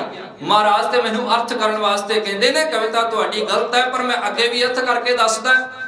ਨਵਸਾਤ ਦੀਏ ਨਵਸਾਤ ਕੀਏ ਨਵਸਾਤ ਪੀਏ ਨਵਸਾਤ ਪਿਆਏ ਨਵਸਾਤ ਰਚੇ ਨਵਸਾਤ ਵਧੇ। ਨਵਸਾਤ ਰਚੇ ਤੋਂ ਭਾਵ ਹੈ ਮਹਾਰਾਜ ਸੱਚੇ ਪਾਤਸ਼ਾਹ ਦੇ ਸਾਹਮਣੇ ਖੜਾ ਕਵੀ ਚੰਦਨ ਦੇ ਅਰਥ ਕਰਦਾ ਹੋਇਆ ਭਾਈ ਧੰਨਾ ਸਿੰਘ ਕਹਿੰਦਾ ਇਹ ਸੁਣੋ ਚੰਦਨਾ ਨਵਸਾਤ ਰਚੇ ਸਤਰੰਜ ਦੀ ਖੇਡ ਖੇਡਣ ਵਾਸਤੇ ਉਸ ਇਸਤਰੀ ਨੇ ਆਪਣੇ ਪਤੀ ਦੀ ਘਰ ਆਉਣ ਦੀ ਖੁਸ਼ੀ ਦੇ ਵਿੱਚ ਖੇਡ ਖੇਡੀ ਹੈ। ਨਵਸਾਤ ਰਚੇ ਨਵਸਾਤ 9 ਤੇ 7 16 ਘਰਾਂ ਵਾਲਾ ਚੌਪੜ ਉਹਨੇ ਥੱਲੇ ਵਿਛਾਇਆ। ਨਵਸਾਤ ਵਧੇ 16 ਮੋਹਰੇ ਉਸ ਸਤਰੰਜ ਦੀ ਖੇਡ ਖੇਡਣ ਵਾਸਤੇ ਰੱਖੇ ਨੇ। ਨਵਸਾਤ ਪਿਆਏ ਦਾਇਕ ਪਾਏ। ਜਦੋਂ ਖੇਡ ਖੇਡਣੀ ਸ਼ੁਰੂ ਕੀਤੀ ਹੈ ਇਸਤਰੀ ਨੇ ਚੈਲੰਜ ਕੀਤਾ ਸੀ ਆਪਣੇ ਪਤੀ ਨੂੰ ਖੇਡ ਖੇਡਣ ਵਾਸਤੇ। ਖੇਡ ਖੇਡਦਿਆਂ ਪਤਨੀ ਹਾਰ ਗਈ ਤੇ ਪਤੀ ਜਿੱਤ ਗਿਆ। ਹੁਣ ਜਿਹਨੇ ਚੈਲੰਜ ਕੀਤਾ ਹੋਵੇ ਖੇਡ ਖੇਡਣ ਵਾਸਤੇ ਜਦੋਂ ਉਹ ਬੰਦਾ ਹਾਰ ਜਾਵੇ ਤੇ ਨਮੋਸ਼ੀ ਹੁੰਦੀ ਹੈ ਸ਼ਰਮਿੰਦਗੀ ਹੁੰਦੀ ਹੈ। ਤੇ ਉਹ ਪਤੀ ਦੀ ਘਰਵਾਲੀ ਨੂੰ ਜਦੋਂ ਹਾਰ ਗਈ ਤੇ ਸ਼ਰਮਿੰਦਗੀ ਆਈ ਉਹਨੇ ਲੱਜਾ ਮਹਿਸੂਸ ਕੀਤੀ ਤੇ ਆਪਣੇ ਸਿਰ ਉੱਤੇ ਲਿਆ ਹੋਇਆ ਪੱਲੂ ਆਪਣੇ ਮੁਖ ਤੇ ਕਰ ਲਿਆ। ਮਾਨੋ ਮੇਘ ਕੇ ਮੰਡਲ में कवि चंदन चंद कलेवर छाए। ਜਦੋਂ ਕਿਤੇ ਹਵਾ ਦਾ ਬੁੱਲਾ ਆਉਂਦਾ ਸੀ ਉਹਦੇ ਮੁਖ ਤੋਂ ਉਹਦੇ ਦੁਪੱਟੇ ਦਾ ਚੁੰਨੀ ਦਾ ਪੱਲਾ ਪਾਸੇ ਹਟਦਾ ਤੇ ਇਦਾਂ ਜਾਪਦਾ ਸੀ ਜਿਵੇਂ ਪੁੰਨਿਆਂ ਦਾ ਚੰਨ ਬਦਲਾਂ ਦੇ ਓਲਿਓਂ ਬਾਰ-ਬਾਰ ਨਿਕਲਦਾ ਹੋਵੇ। ਇਸ ਤਰ੍ਹਾਂ ਦੀ ਸੁੰਦਰਤਾ ਮਹਿਸੂਸ ਹੁੰਦੀ ਸੀ। ਕਵੀ ਰਾਜ ਕਵੀ ਚੰਦਨ ਜੀ ਇਹ ਤੁਹਾਡੇ ਕਵਿਤਾ ਦੇ ਅਰਥ ਨੇ। ਗੁਰੂ ਗੋਬਿੰਦ ਸਿੰਘ ਮਹਾਰਾਜ ਸੱਚੇ ਪਾਤਸ਼ਾਹ ਜੀ ਦਾ ਉਹ ਸਿੱਖ ਇੱਕ ਹੰਕਾਰੀ ਕਵੀ ਦਾ ਕਿਵੇਂ ਹੰਕਾਰ ਤੋੜਦਾ ਹੋਇਆ ਉਹਦੀ ਕਵਿਤਾ ਦੇ ਅਰਥ ਕਰਦਾ ਹੈ। ਤੇ ਮਹਾਰਾਜ ਸੱਚੇ ਪਾਤਸ਼ਾਹ ਦੇ ਕੋਲ ਹੋਰ ਸਿੱਖ ਖੜੇ ਜਦੋਂ ਇਸ ਤਰ੍ਹਾਂ ਨੇ ਅਰਥ ਕੀਤੇ ਨਾ ਤੇ ਸਾਰੀਆਂ ਸੰਗਤਾਂ ਨੇ ਜੈਕਾਰੇ ਛੱਡ ਦਿੱਤੇ। ਸਤਿਗੁਰੂ ਜੀ ਦੀ ਵਡਿਆਈ ਉਹਨਾਂ ਦੇ ਮਾਣ ਵਿੱਚ ਹੋਰ ਵਾਧਾ ਹੋ ਗਿਆ। ਤੇ ਕੁਝ ਸਿੱਖ ਨਾ ਆਪਣੇ ਵਰਗੇ ਵਿੱਚ ਸ਼ਰਾਰਤੀ ਵੀ ਬੈਠੇ ਹੁੰਦੇ ਆ। ਮਹਾਰਾਜ ਨੂੰ ਕਹਿੰਦੇ ਮਹਾਰਾਜ ਚੰਦਨ ਨੇ ਕਵਿਤਾ ਰਚੀ ਤੇ ਇਸ ਭਾਈ ਧੰਨਾ ਸਿੰਘ ਨੇ ਅਰਥ ਕਰ ਦਿੱਤੇ ਨੇ। ਮਹਾਰਾਜ ਗੱਲ ਤਾਂ ਬਣੇ ਜੇ ਹੁਣ ਧੰਨਾ ਸਿੰਘ ਕਵਿਤਾ ਰਚੇ ਤੇ ਚੰਦਨੋਂ ਦੇ ਅਰਥ ਕਰੇ। ਮਹਾਰਾਜ ਸੱਚੇ ਪਾਤਸ਼ਾਹ ਦਾ ਸਿੱਖ ਸੁਣ ਕੇ ਫੇਰ ਹੈਰਾਨ ਹੋ ਗਿਆ। ਕਵਿਤਾ ਦੇ ਅਰਥ ਤੇ ਵੱਡਿਆਂ ਦੀ ਕਿਰਪਾ ਨਾਲ ਕਰ ਦਿੱਤੇ। ਹੁਣ ਕਵਿਤਾ ਰਚਣ ਵਾਲਾ ਤੇ ਜੱਬ ਨਵਾਂ ਛੇੜ ਰਹੇ ਨੇ। ਉਹ ਸਿੱਖਾਂ ਨੇ ਛੇੜਿਆ ਕਹਿੰਦੇ ਨਹੀਂ ਮਹਾਰਾਜ ਗੱਲ ਉਦੋਂ ਬਣੇਗੀ ਹੰਕਾਰ ਉਦੋਂ ਟੁੱਟਿਆ ਮੰਨਾਂਗੇ ਜਦੋਂ ਇਹ ਕਵਿਤਾ ਰਚੇ ਤੇ ਹੁਣ ਚੰਦਨ ਜੀ ਉਸ ਕਵਿਤਾ ਦੇ ਅਰਥ ਕਰਨਗੇ। ਮਹਾਰਾਜ ਇਹ ਵੀ ਤੇ ਕਵੀ ਰਾਜ ਨੇ ਇਹਨਾਂ ਨੂੰ ਪਤਾ ਲੱਗਣਾ ਚਾਹੀਦਾ ਕਿ ਗੁਰੂ ਕੇ ਘਾਹੀ ਵੀ ਕਿੱਦਾਂ ਦੀ ਕਵਿਤਾ ਰਚਦੇ ਨੇ। ਕਿਸੇ ਸ਼ਰਾਰਤੀ ਸਿੱਖ ਨੇ ਜਦੋਂ ਬੇਨਤੀ ਕੀਤੀ ਤੇ ਮਹਾਰਾਜ ਨੇ ਪ੍ਰਵਾਨ ਕਰ ਲਈ। ਸਤਿਗੁਰੂ ਪਾਤਸ਼ਾਹ ਮਹਾਰਾਜ ਕਹਿੰਦੇ ਧੰਨਾ ਸਿੰਘ ਜੀ ਹੁਣ ਕਵਿਤਾ ਤੁਸੀਂ ਰਚਣੀ ਹੈ। ਸੁਣ ਤਾਂ ਤੁਸੀਂ ਲਿਆਏ ਪਏ ਸਿੱਖ ਸੰਗਤਾਂ ਕੀ ਕਹਿ ਰਹੀਆਂ ਨੇ। ਕਵਿਤਾ ਤੁਸੀਂ ਰਚੋਗੇ ਹੁਣ ਇਸ ਕਵਿਤਾ ਦੇ ਅਰਥ ਧੰਨਾ ਸਿੰਘਾ ਤੇਰੀ ਕਵਿਤਾ ਦੇ ਅਰਥ ਕਵੀ ਰਾਜ ਕਵੀ ਚੰਦਨ ਜੀ ਕਰਕੇ ਸੁਣਾਉਣਗੇ। ਜਦੋਂ ਬਹਿਸ ਹੋ ਰਹੀ ਹੋਵੇ ਤੇ ਗੱਲਾਂ ਸਾਰੀਆਂ ਮੰਨਣੀਆਂ ਪੈਂਦੀਆਂ ਨੇ। ਕਵੀ ਰਾਜ ਕਵੀ ਚੰਦਨ ਨੇ ਵੀ ਹੱਥ ਜੋੜੇ ਨੇ ਤੇ ਮਾਣ ਵਿੱਚ ਫਿਰ ਉਹਦੇ ਹੋਰ ਵਾਧਾ ਹੋ ਰਿਹਾ ਵੀ ਮਹਾਰਾਜ ਦਾ ਇੱਕ ਘਾਈ ਬੰਦਾ ਕਿੰਨੀ ਕੁ ਔਖੀ ਕਵਿਤਾ ਕਹਿ ਲੇਗਾ। ਦੋ ਚਾਰੇ ਨੇ ਕੋਲ ਇਹਦੇ ਮੁਖ ਚੋਂ ਸ਼ਬਦ ਨਿਕਲਨੇ ਨੇ, ਉਹਦੇ ਅਰਥ ਤੇ ਮੈਂ ਮਿੰਟੋ ਮਿੰਟ ਕਰ ਦਿਆਂਗਾ। ਗੁਰੂ ਗੋਬਿੰਦ ਸਿੰਘ ਮਹਾਰਾਜ ਸੱਚੇ ਪਾਤਸ਼ਾਹ ਨੂੰ ਫਿਰ ਉਹ ਧੰਨਾ ਸਿੰਘ ਨੇ ਹੱਥ ਜੋੜੇ ਤੇ ਆਖਣ ਲੱਗਾ ਮਹਾਰਾਜ ਗੱਲ ਫਿਰ ਉੱਥੇ ਹੀ ਹੈ। ਸਤਿਗੁਰੂ ਕਹਿੰਦੇ ਕੀ ਮਹਾਰਾਜ ਸੱਚੇ ਪਾਤਸ਼ਾਹ ਕਵਿਤਾ ਮੈਂ ਰਚਣੀ ਹੈ ਕਿ ਤੁਸੀਂ ਰਚਣੀ ਹੈ? ਗੁਰੂ ਗੋਬਿੰਦ ਸਿੰਘ ਮਹਾਰਾਜ ਸੱਚੇ ਪਾਤਸ਼ਾਹ ਕਹਿੰਦੇ ਵੱਡੇ ਫਿਰ ਭਲੀ ਕਰਨਗੇ। ਅਸਾਂ ਇੱਕ ਵਾਰ ਤੈਨੂੰ ਕਹਿ ਦਿਆ, ਬਾਰ-ਬਾਰ ਪੁੱਛਣ ਦੀ ਲੋੜ ਨਹੀਂ। ਗੁਰੂ ਨਾਨਕ ਦੀ ਰਹਿਮਤ ਤੇਰੇ ਤੇ ਵਰਤ ਰਹੀ ਹੈ, ਤੂੰ ਕਵਿਤਾ ਰਚ। ਸਤਿਗੁਰੂ ਪਾਤਸ਼ਾਹ ਮਹਾਰਾਜ ਰਚਨੀ ਤੇ ਹੁਣ ਵੀ ਤੁਸੀਂ ਹੈ ਨਾ, ਇਹ ਤਾਂ ਤੁਸੀਂ ਮੈਨੂੰ ਮਾਣ ਦੇ ਰਹੇ ਹੋ। ਅਰਥ ਵੀ ਤੁਸੀਂ ਆਪ ਕਰਵਾਏ ਨੇ, ਹੁਣ ਕਵਿਤਾ ਵੀ ਤੁਸੀਂ ਆਪ ਰਚ ਦਿਓਗੇ। ਗੁਰੂ ਗੋਬਿੰਦ ਸਿੰਘ ਮਹਾਰਾਜ ਸੱਚੇ ਪਾਤਸ਼ਾਹ ਦਾ ਹੁਕਮ ਪਾ ਕੇ ਭਾਈ ਧੰਨਾ ਸਿੰਘ ਨੇ ਇੱਕ ਕਵਿਤਾ ਪੜ੍ਹੀ ਤੇ ਕਵੀ ਰਾਜ ਕਵੀ ਚੰਦਨ ਨੇ ਕੰਨ ਲਾ ਕੇ ਸੁਣੀ। ਗੁਰੂ ਗੋਬਿੰਦ ਸਿੰਘ ਮਹਾਰਾਜ ਸੱਚੇ ਪਾਤਸ਼ਾਹ ਜੀ ਦਾ ਪਿਆਰਾ ਸਿੱਖ ਸਾਰੀ ਸੰਗਤ ਦੇ ਸਾਹਮਣੇ ਕਵੀ ਰਾਜ ਕਵੀ ਚੰਦਨ ਦੇ ਅਰਥ ਕਰਨ ਵਾਸਤੇ ਕਵਿਤਾ ਪੜ੍ਹਦਾ ਹੈ। ਉਸ ਕਵਿਤਾ ਦੇ ਬੋਲ ਸਨ, ਮੀਨ ਮਰੇ ਜਲ ਕੇ ਪਰਸੇ ਕਬਹੂ न मरे पर पावक पाए, हाथी मरे मद के बरसे कबहू न मरे तन ताप के धाए, पिया तिया मरे पिया के बरसे कबहू न मरे परदेस सिधाए, गूढ़ में बात कही गजराज विचार सके ना बिना चितलाए। जदों कविता ये पढ़ी ना ते उस वेले कवि राज कवि चंदन ने सुनी ते कहंदे महाराज सच्चे पातशाह जी दी कविता ही गलत है। सतगुरु महाराज ਇਹਦੀ ਕਵਿਤਾ ਦੀ ਮੈਨੂੰ ਸਮਝ ਨਹੀਂ ਪੈ ਰਹੀ, ਇਹ ਤੇ ਊਟ ਪਟਾਂਗ ਜਾਂ ਕੁਛ ਤੁਹਾਡੇ ਇਸ ਕਹਾਣੀ ਨੇ ਬੋਲ ਦਿੱਤਾ ਜੋ ਕੁਝ ਇਹਨੂੰ ਆਉਂਦਾ ਸੀ। ਮਹਾਰਾਜ ਕਹਿੰਦੇ ਕਿਵੇਂ? ਕਹਿੰਦਾ ਮਹਾਰਾਜ ਵੇਖੋ ਨਾ ਇਹਦੀ ਕਵਿਤਾ ਦੇ ਅਰਥ ਸਾਰੇ ਪੁੱਠੇ ਬਣਦੇ ਨੇ। ਇਹ ਕਹਿੰਦਾ ਮੀਨ ਮਰੇ ਜਲ ਕੇ ਪਰਸੇ, ਮੀਨ ਕਹਿੰਦੇ ਨੇ ਮੱਛੀ ਨੂੰ। ਮਹਾਰਾਜ ਇਹ ਕਹਿੰਦਾ ਮੱਛੀ ਨੂੰ ਪਾਣੀ ਵਿੱਚ ਪਾ ਦਿਓ ਤੇ ਮੱਛੀ ਮਰ ਜਾਂਦੀ ਹੈ। ਮੀਨ ਮਰੇ ਜਲ ਕੇ ਪਰਸੇ ਕਬਹੂ ਨਾ ਮਰੇ ਪਰ ਪਾਵਕ ਪਾਏ, ਪਾਵਕ ਕਹਿੰਦੇ ਨੇ ਅੱਗ ਨੂੰ। ਮਹਾਰਾਜ ਦੀ ਕਵਿਤਾ ਦੇ ਅਰਥ ਨੇ ਕਿ ਮੱਛੀ ਨੂੰ ਪਾਣੀ ਵਿੱਚ ਪਾ ਦਿਓ ਮਰ ਜਾਂਦੀ ਏ ਤੇ ਅੱਗ ਵਿੱਚ ਸੁੱਟ ਦਿਓ ਕਦੇ ਮਰਦੀ ਨਹੀਂ। ਮਹਾਰਾਜ ਇਹ ਕਿਦਾਂ ਹੋ ਸਕਦਾ? ਸਾਰੀ ਦੁਨੀਆ ਨੂੰ ਪਤਾ ਹੈ ਕਿ ਮੱਛੀ ਨੂੰ ਪਾਣੀ ਵਿੱਚ ਤੇ ਜ਼ਿੰਦਗੀ ਮਿਲਦੀ ਹੈ, ਪਾਣੀ ਚੋਂ ਬਾਹਰ ਕੱਢ ਦਿਓ ਤੇ ਮੱਛੀ ਦੇ ਪ੍ਰਾਣ ਨਿਕਲ ਜਾਂਦੇ ਨੇ। ਮਹਾਰਾਜ ਅੱਗੇ ਇਹਨੇ ਕਿਹਾ ਏ ਹਾਥੀ ਮਰੇ ਮਦ ਕੇ ਬਰਸੇ, ਵੀ ਹਾਥੀ ਨੂੰ ਸ਼ਰਾਬ ਪਿਆ ਦਿਓ ਤੇ ਹਾਥੀ ਮਰ ਜਾਂਦਾ ਹੈ। ਸਤਿਗੁਰੂ ਇਦਾਂ ਤਾਂ ਕਦੇ ਹੁੰਦਾ ਹੀ ਨਹੀਂ। ਹਾਥੀ ਨੂੰ ਜਦੋਂ ਸ਼ਰਾਬ ਪਿਆ ਦੋ ਤੇ ਮਸਤ ਹੋ ਜਾਂਦਾ ਹੈ। ਕਿਤੇ ਆਨੰਦਗੜ੍ਹ ਦੇ ਕਿਲੇ ਦਾ ਦਰਵਾਜ਼ਾ ਤੋੜਨ ਵਾਸਤੇ ਇਹਨਾਂ ਪਹਾੜੀਆਂ ਨੇ ਹਾਥੀ ਨੂੰ ਸ਼ਰਾਬ ਪਿਆ ਕੇ ਭੇਜਿਆ ਸੀ। ਜਦੋਂ ਬਾਬਾ ਬਚਿੱਤਰ ਸਿੰਘ ਨੇ ਹਾਥੀ ਦੇ ਮੱਥੇ ਵਿੱਚ ਨਾਗਣੀ ਮਾਰੀ, ਮਹਾਰਾਜ ਤੇ ਸਭ ਨੂੰ ਪਤਾ ਹੈ ਹਾਥੀ ਨੂੰ ਸ਼ਰਾਬ ਪਿਆ ਦਿਓ ਹਾਥੀ ਮਸਤ ਹੋ ਜਾਂਦਾ ਹੈ। ਤੇ ਇਹ ਕਹਿੰਦਾ ਏ ਮਹਾਰਾਜ ਇਹਨੇ ਕਿਹਾ ਏ ਹਾਥੀ ਮਰੇ ਮਦ ਕੇ ਪਰਸੇ ਕਬਹੂ ਨਾ ਮਰੇ ਤਨ ਤਾਪ ਕੇ ਧਾਏ। ਮਹਾਰਾਜ ਇਹ ਕਹਿੰਦਾ ਵੀ ਹਾਥੀ ਨੂੰ ਬੁਖਾਰ ਚੜੇ ਤੇ ਹਾਥੀ ਮਰਦਾ ਨਹੀਂ। ਇਹ ਤੇ ਹਰੇਕ ਬੰਦੇ ਨੂੰ ਪਤਾ ਏ। ਹਾਥੀ ਜਿਹੜਾ ਸਾਇੰਸਦਾਨ ਵੀ ਮੰਨਦੇ ਨੇ ਹਾਥੀ ਉਦੋਂ ਮਰਦਾ ਜਦੋਂ ਹਾਥੀ ਨੂੰ ਬੁਖਾਰ ਚੜਦਾ। ਵੇਖੋ ਉਸ ਕੁਦਰਤ ਦੀ ਕਿੰਨੀ ਵੱਡੀ ਕਲਾ ਹੈ। ਹਾਥੀ ਨੂੰ ਬੁਖਾਰ ਵੀ ਕਿੱਦਾਂ ਚੜਦਾ ਜਦੋਂ ਭੂਰੇ ਰੰਗ ਦੀ ਕੀੜੀ ਉਹਦੀ ਸੁੰਨ ਦੇ ਅੰਦਰ ਲੜ ਜਾਂਦੀ ਹੈ। ਉਹ ਖੁਰਕ ਦੇ ਨਾਲ ਹੀ ਤੰਗ ਹੋ ਕੇ ਉਹਨੂੰ ਬੁਖਾਰ ਚੜਦਾ, ਤਾਪ ਚੜਦਾ ਤੇ ਹਾਥੀ ਦੀ ਮੌਤ ਹੋ ਜਾਂਦੀ ਹੈ। ਮਹਾਰਾਜ ਸੱਚੇ ਬਾਦਸ਼ਾਹ ਤੁਹਾਡਾ ਧੰਨਾ ਸਿੰਘ ਕਹਿੰਦਾ ਵੀ ਹਾਥੀ ਨੂੰ ਸ਼ਰਾਬ ਪਿਆਈ ਹਾਥੀ ਮਰਦਾ ਨਹੀਂ। ਹਾਥੀ ਮਰ ਜਾਂਦਾ ਤੇ ਹਾਥੀ ਨੂੰ ਤਾਪ ਚੜਦੇ ਬੁਖਾਰ ਚੜਦੇ ਤੇ ਮਰਦਾ ਨਹੀਂ। ਮਹਾਰਾਜ ਨੇ ਸਾਰਾ ਕੁਝ ਪੁੱਠਾ ਕਹਿ ਦਿੱਤਾ ਹੈ। ਤੀਆ ਮਰੇ ਪਿਆ ਕੇ ਪਰਸੇ, ਤੀਆ ਕਹਿੰਦੇ ਪਤਨੀ ਨੂੰ, ਪਿਆ ਕਹਿੰਦੇ ਪਤੀ ਨੂੰ। ਇਹ ਕਹਿੰਦਾ ਵੀ ਜਦੋਂ ਪਤੀ ਘਰ ਆਵੇ ਤੇ ਪਤਨੀ ਮਰ ਜਾਂਦੀ ਹੈ, ਪਰਦੇਸ ਚਲਿਆ ਜਾਵੇ ਤੇ ਮਰਦੀ ਨਹੀਂ। ਮਹਾਰਾਜ ਇਹ ਕਿਵੇਂ ਹੋ ਸਕਦਾ ਹੈ? ਪਰ ਸਤਿਗੁਰੂ ਪਾਤਸ਼ਾਹ ਮਹਾਰਾਜ ਤੇ ਕਵੀ ਧੰਨਾ ਸਿੰਘ ਨੇ ਕਹਾਣੀ ਨੇ ਇੱਕ ਆਖਰੀ ਤੋਂ ਪੰਕਤੀ ਕਹੀ ਸੀ, ਗੂੜ ਮੈਂ ਬਾਤ ਕਹੀ ਗਜਰਾਜ ਵਿਚਾਰ ਸਕੇ ਨਾ ਬਿਨਾ ਚਿਤ ਲਾਏ। ਜਿਹਦਾ ਚਿਤ ਨਹੀਂ ਇਸ ਕਵਿਤਾ ਵਿੱਚ ਲੱਗਿਆ ਉਹ ਵਿਚਾਰ ਕਿਵੇਂ ਲਵੇਗਾ? ਮਹਾਰਾਜ ਸੱਚੇ ਪਾਤਸ਼ਾਹ ਦੇ ਸਾਹਮਣੇ ਉਸ ਕਵੀ ਰਾਜ ਕਵੀ ਚੰਦਨ ਨੇ ਕਿਹਾ ਮਹਾਰਾਜ ਇਹਦੀ ਕਵਿਤਾ ਗਲਤ ਹੈ। ਬੜਾ ਊਟ ਪਟਾਂਗ ਜਿਹਾ ਨੇ ਆਪਣੇ ਮੂੰਹ ਚੋਂ ਬੋਲ ਦਿੱਤਾ, ਇਹਨੂੰ ਆਪ ਨਹੀਂ ਪਤਾ ਇਹਦੇ ਅਰਥ ਕੀ ਹੋਣਗੇ।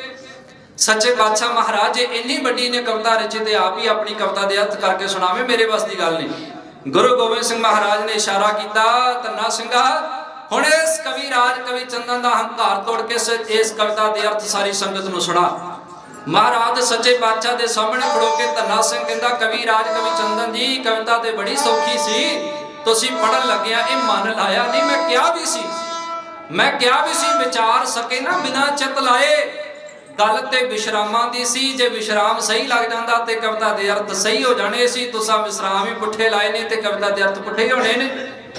ਸੱਚਮੁੱਚ ਜਦੋਂ ਤੁਸੀਂ ਗੁਰਬਾਣੀ ਪੜ੍ਹਦੇ ਹੋ ਨਾ, ਬੜੀ ਮਹਿੰਗੀ ਬਾਣੀ ਹੈ।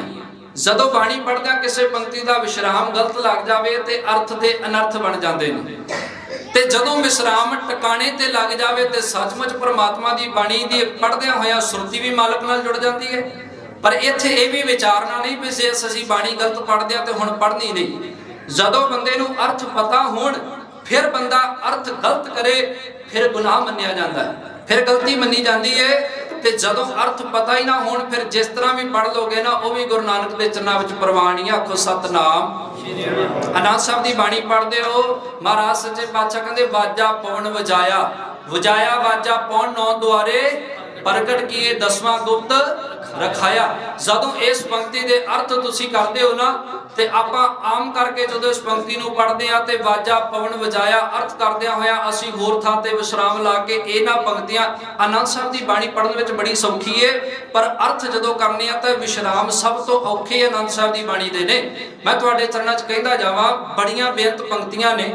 ਜਪਜੀ ਸਾਹਿਬ ਦਾ ਪਾਠ ਜਿਸ ਬੰਦੇ ਨੇ ਸ਼ੁੱਧ ਕਰ ਲਿਆ ਨਾ, ਸਮਝੋ ਵੀ ਤੁਸੀਂ 80% ਗੁਰੂ ਗ੍ਰੰਥ ਸਾਹਿਬ ਦੀ ਬਾਣੀ ਦਾ ਪਾਠ ਸ਼ੁੱਧ ਕਰਨ ਲੱਗ ਜਾਓਗੇ। ਸਿਰਫ ਜਪਜੀ ਸਾਹਿਬ ਦਾ ਪਾਠ ਸਹੀ ਵਿਸ਼ਰਾਮ ਲਾ ਕੇ ਜੇ ਕਰ ਲਵੋਗੇ। ਸੱਚਮੁੱਚ ਹੈ ਜਪਜੀ ਸਾਹਿਬ ਦੀ ਬਾਣੀ ਦੇ ਇਹਨਾਂ ਦੇ ਵਿਸ਼ਰਾਮ ਸਿੱਖਦਿਆਂ ਬਾਣੀ ਦੀ ਅੱਧੀ ਪੜਨ ਦੀ ਸਮਝ ਆ ਜਾਂਦੀ ਹੈ। ਪਰ ਅਸੀਂ ਇੱਕ ਦੂਜੇ ਦੀ ਇੱਥੋਂ ਤੱਕ ਜਦੋਂ ਤੁਸੀਂ YouTube ਤੋਂ ਬਾਣੀ ਸੁਣਦੇ ਹੋ ਨਾ, ਜਾਂ ਇਵਨ ਕਈ ਜਿਹੜੇ ਗੁਟਕੇ ਵੀ ਬਾਣੀ ਦੇ ਕਈ ਸੰਸਥਾਵਾਂ ਨੇ ਲਿਖੇ ਹੋਏ ਨੇ ਜਿਹੜੀਆਂ ਪ੍ਰਮਾਣਿਤ ਨਹੀਂ, ਉਹਨਾਂ ਦੇ ਵਿੱਚ ਵੀ ਬਾਣੀ ਦੇ ਵਿਸ਼ਰਾਮ ਗਲਤ ਲੱਗੇ ਹੋਏ ਨੇ। ਕਈ ਥਾਈਂ ਬਾਣੀ ਦੇ ਸ਼ਬਦ ਵੀ ਗਲਤ ਲਿਖੇ ਹੋਏ ਨੇ। ਜਦੋਂ ਤੁਸੀਂ ਇਦਾਂ ਪੜੋਗੇ ਨਾ ਫਿਰ ਤੁਹਾਡੇ ਮਨ ਵਿੱਚ ਪ੍ਰਪੱਕ ਹੋ ਜਾਏਗੀ ਗੱਲ ਵੀ ਜਿਹੜੀਆਂ ਗੁਟਕੇ ਤੇ ਬਾਣੀਆਂ ਲਿਖੀਆਂ ਉਹ ਗਲਤ ਥੋੜਾ ਹੋ ਸਕਦੀਆਂ, ਪਰ ਨਹੀਂ, ਕਈ ਸੰਸਥਾਵਾਂ ਨੇ ਇਹਨੂੰ ਵਿਗਾੜ ਕੇ ਦਾ ਰੂਪ ਪੇਸ਼ ਕੀਤਾ ਹੈ। ਜਦੋਂ ਤੁਸੀਂ ਬਾਣੀ ਪੜ੍ਹਦੇ ਹੋ, ਕੋਈ ਟਕਸਾਲੀ ਗੁਟਕਾ, ਕੋਈ ਉਹ ਪ੍ਰਮਾਣਿਤ ਸੰਸਥਾ ਦਾ ਸ਼੍ਰੋਮਣੀ ਕਮੇਟੀ ਦੁਆਰਾ ਛਪਿਆ ਹੋਇਆ ਗੁਟਕਾ, ਉਹਦੇ ਉੱਤੋਂ ਪਾਠ ਕਰਿਆ ਕਰੋ ਜਿੱਥੇ ਬਾਣੀ ਸ਼ੁੱਧ ਲਿਖੀ ਹੋਵੇ। ਨਹੀਂ ਤਾਂ ਗਲਤ ਪੜ੍ਹਦਿਆਂ ਇਸ ਤਰ੍ਹਾਂ ਤੇ ਪਿਰਤੀ ਪੈ ਜਾਏਗੀ, ਬਾਣੀ ਦੇ ਅਰਥ ਸਮਝ ਤੋਂ ਬਾਹਰ ਹੋ ਜਾਣਗੇ ਤੇ ਅਰਥਾਂ ਦੇ ਅਨਰਥ ਕਰਦੇ ਜਾਵਾਂਗੇ। ਮਹਾਰਾਜ ਸੱਚੇ ਪਾਤਸ਼ਾਹ ਦੇ ਸਿੱਖ ਭਾਈ ਧੰਨਾ ਸਿੰਘ ਨੇ ਕਿਹਾ, ਕਵੀ ਰਾਜ ਕਮਲ ਚੰਦਨ ਜੀ, ਇਸ ਕਵਿਤਾ ਦੇ ਵਿਸ਼ਰਾਮ ਤੇ ਸਾਰੀ ਗੱਲ ਟੁਕਦੀ ਸੀ। ਮੈਂ ਕਿਹਾ ਸੀ ਮੀਨ ਮਰੇ ਜਲ ਕੇ ਪਰਸੇ, ਤੁਸੀਂ ਇੱਥੇ ਵਿਸ਼ਰਾਮ ਲਾ ਦਿੱਤਾ। ਸਤਿਗੁਰੂ ਪਾਤਸ਼ਾਹ ਮਹਾਰਾਜ ਦਾ ਸਿੱਖ ਕਹਿੰਦਾ ਏ ਮੀਨ ਮਰੇ ਜਲ ਕੇ ਪਰਸੇ ਕਬਹੂ ਨਾ, ਵਿਸ਼ਰਾਮ ਇੱਥੇ ਲਾਉਣਾ ਸੀ, ਤੁਸੀਂ ਪਹਿਲਾਂ ਲਾ ਦਿੱਤਾ ਏ ਵੀ ਮੱਛੀ ਨੂੰ ਪਾਣੀ ਵਿੱਚ ਪਾ ਦਿਓ, ਮੱਛੀ ਮਰਦੀ ਨਹੀਂ।